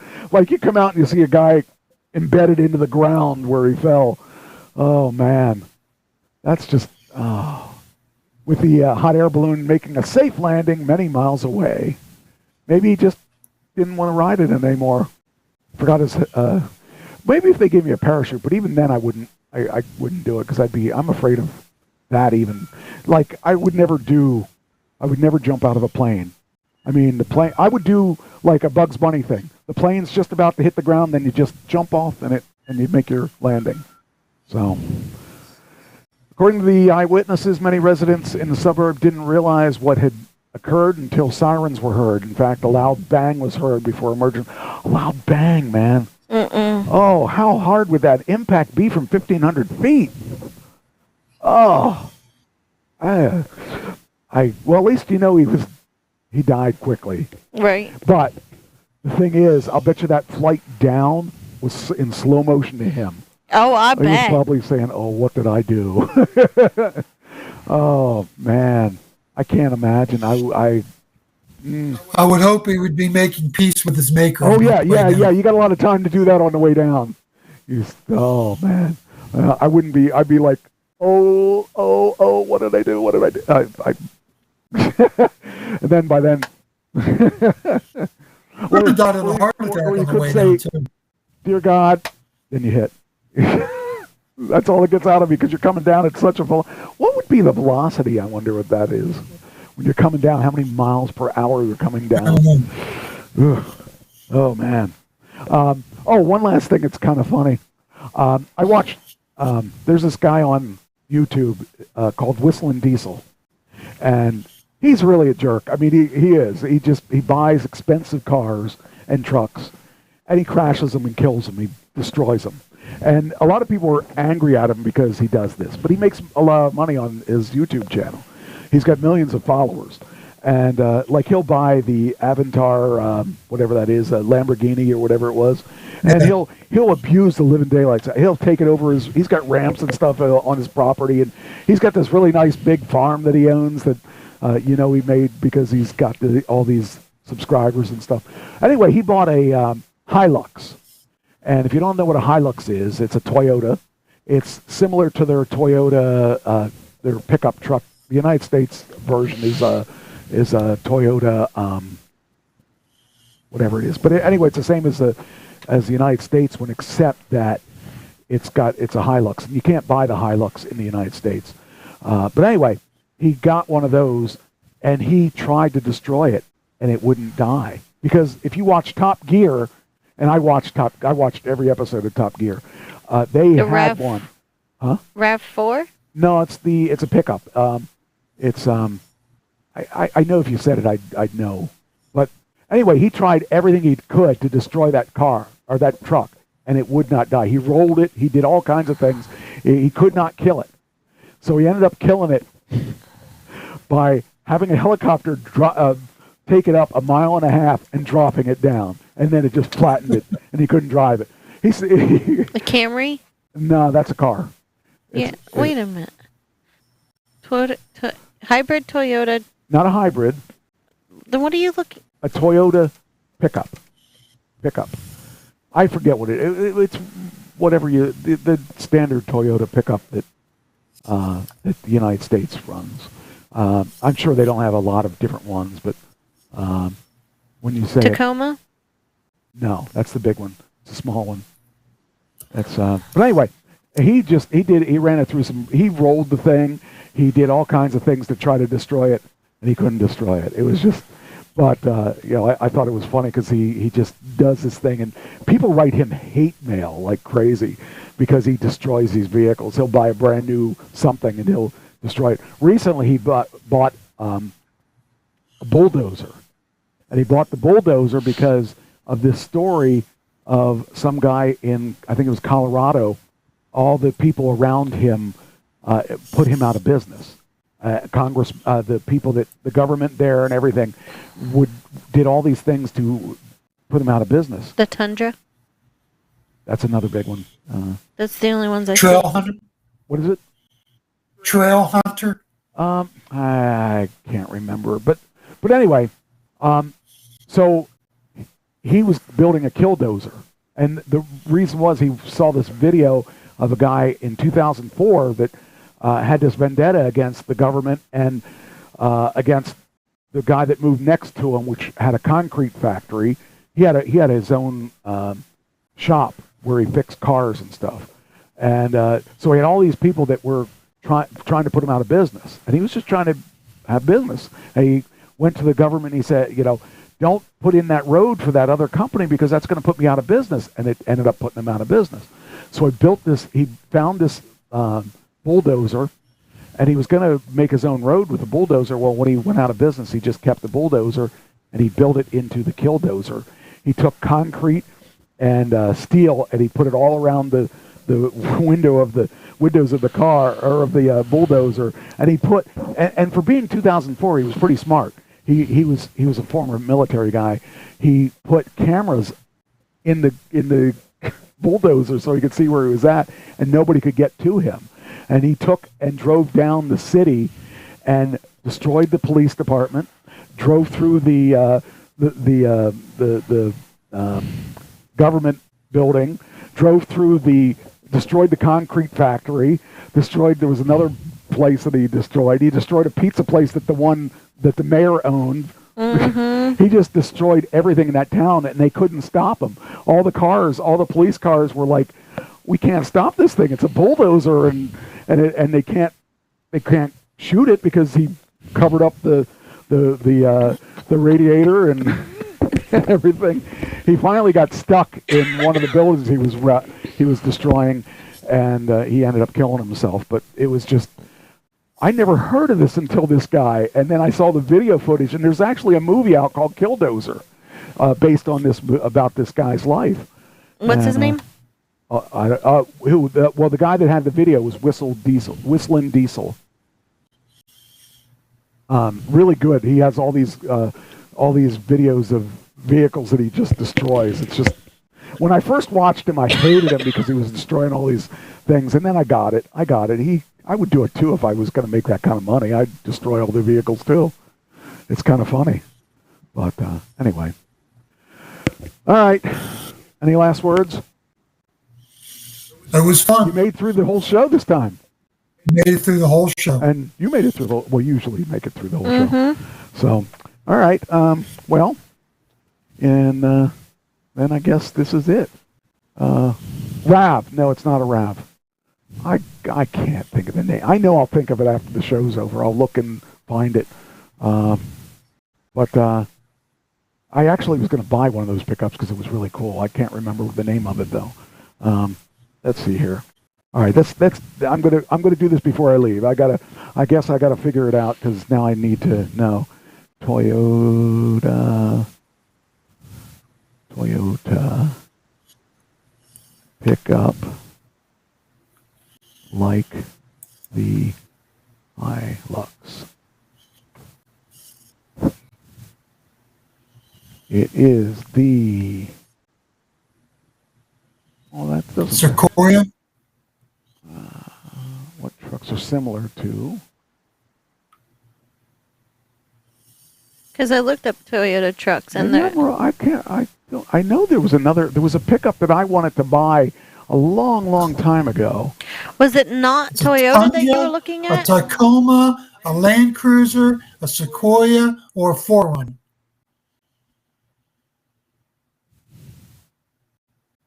I don't think it was any of those. Why am I having a problem with this? I should have. It might. Oh wait, maybe it is the Land Cruiser. Might be the Land Cruiser. Land Cruiser looks more like an SUV than it does a truck. I'm looking at one that looks like a pickup. I thought that was an SUV, but I'm looking at a picture of it.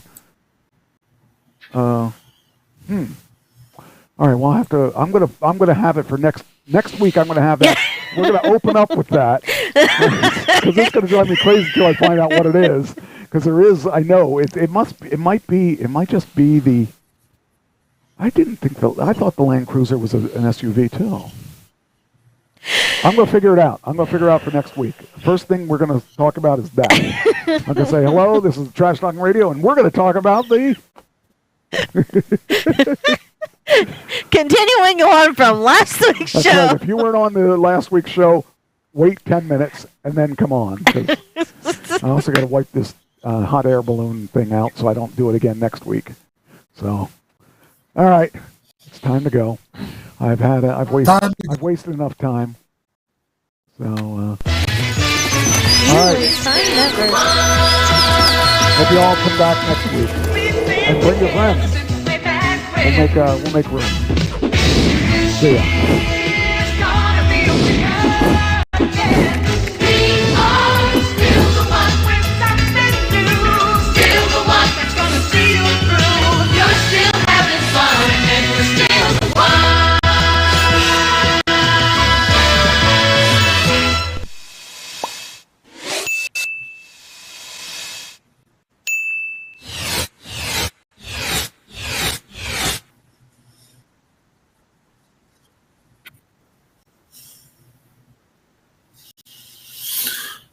You don't go to the theaters anymore, Mike?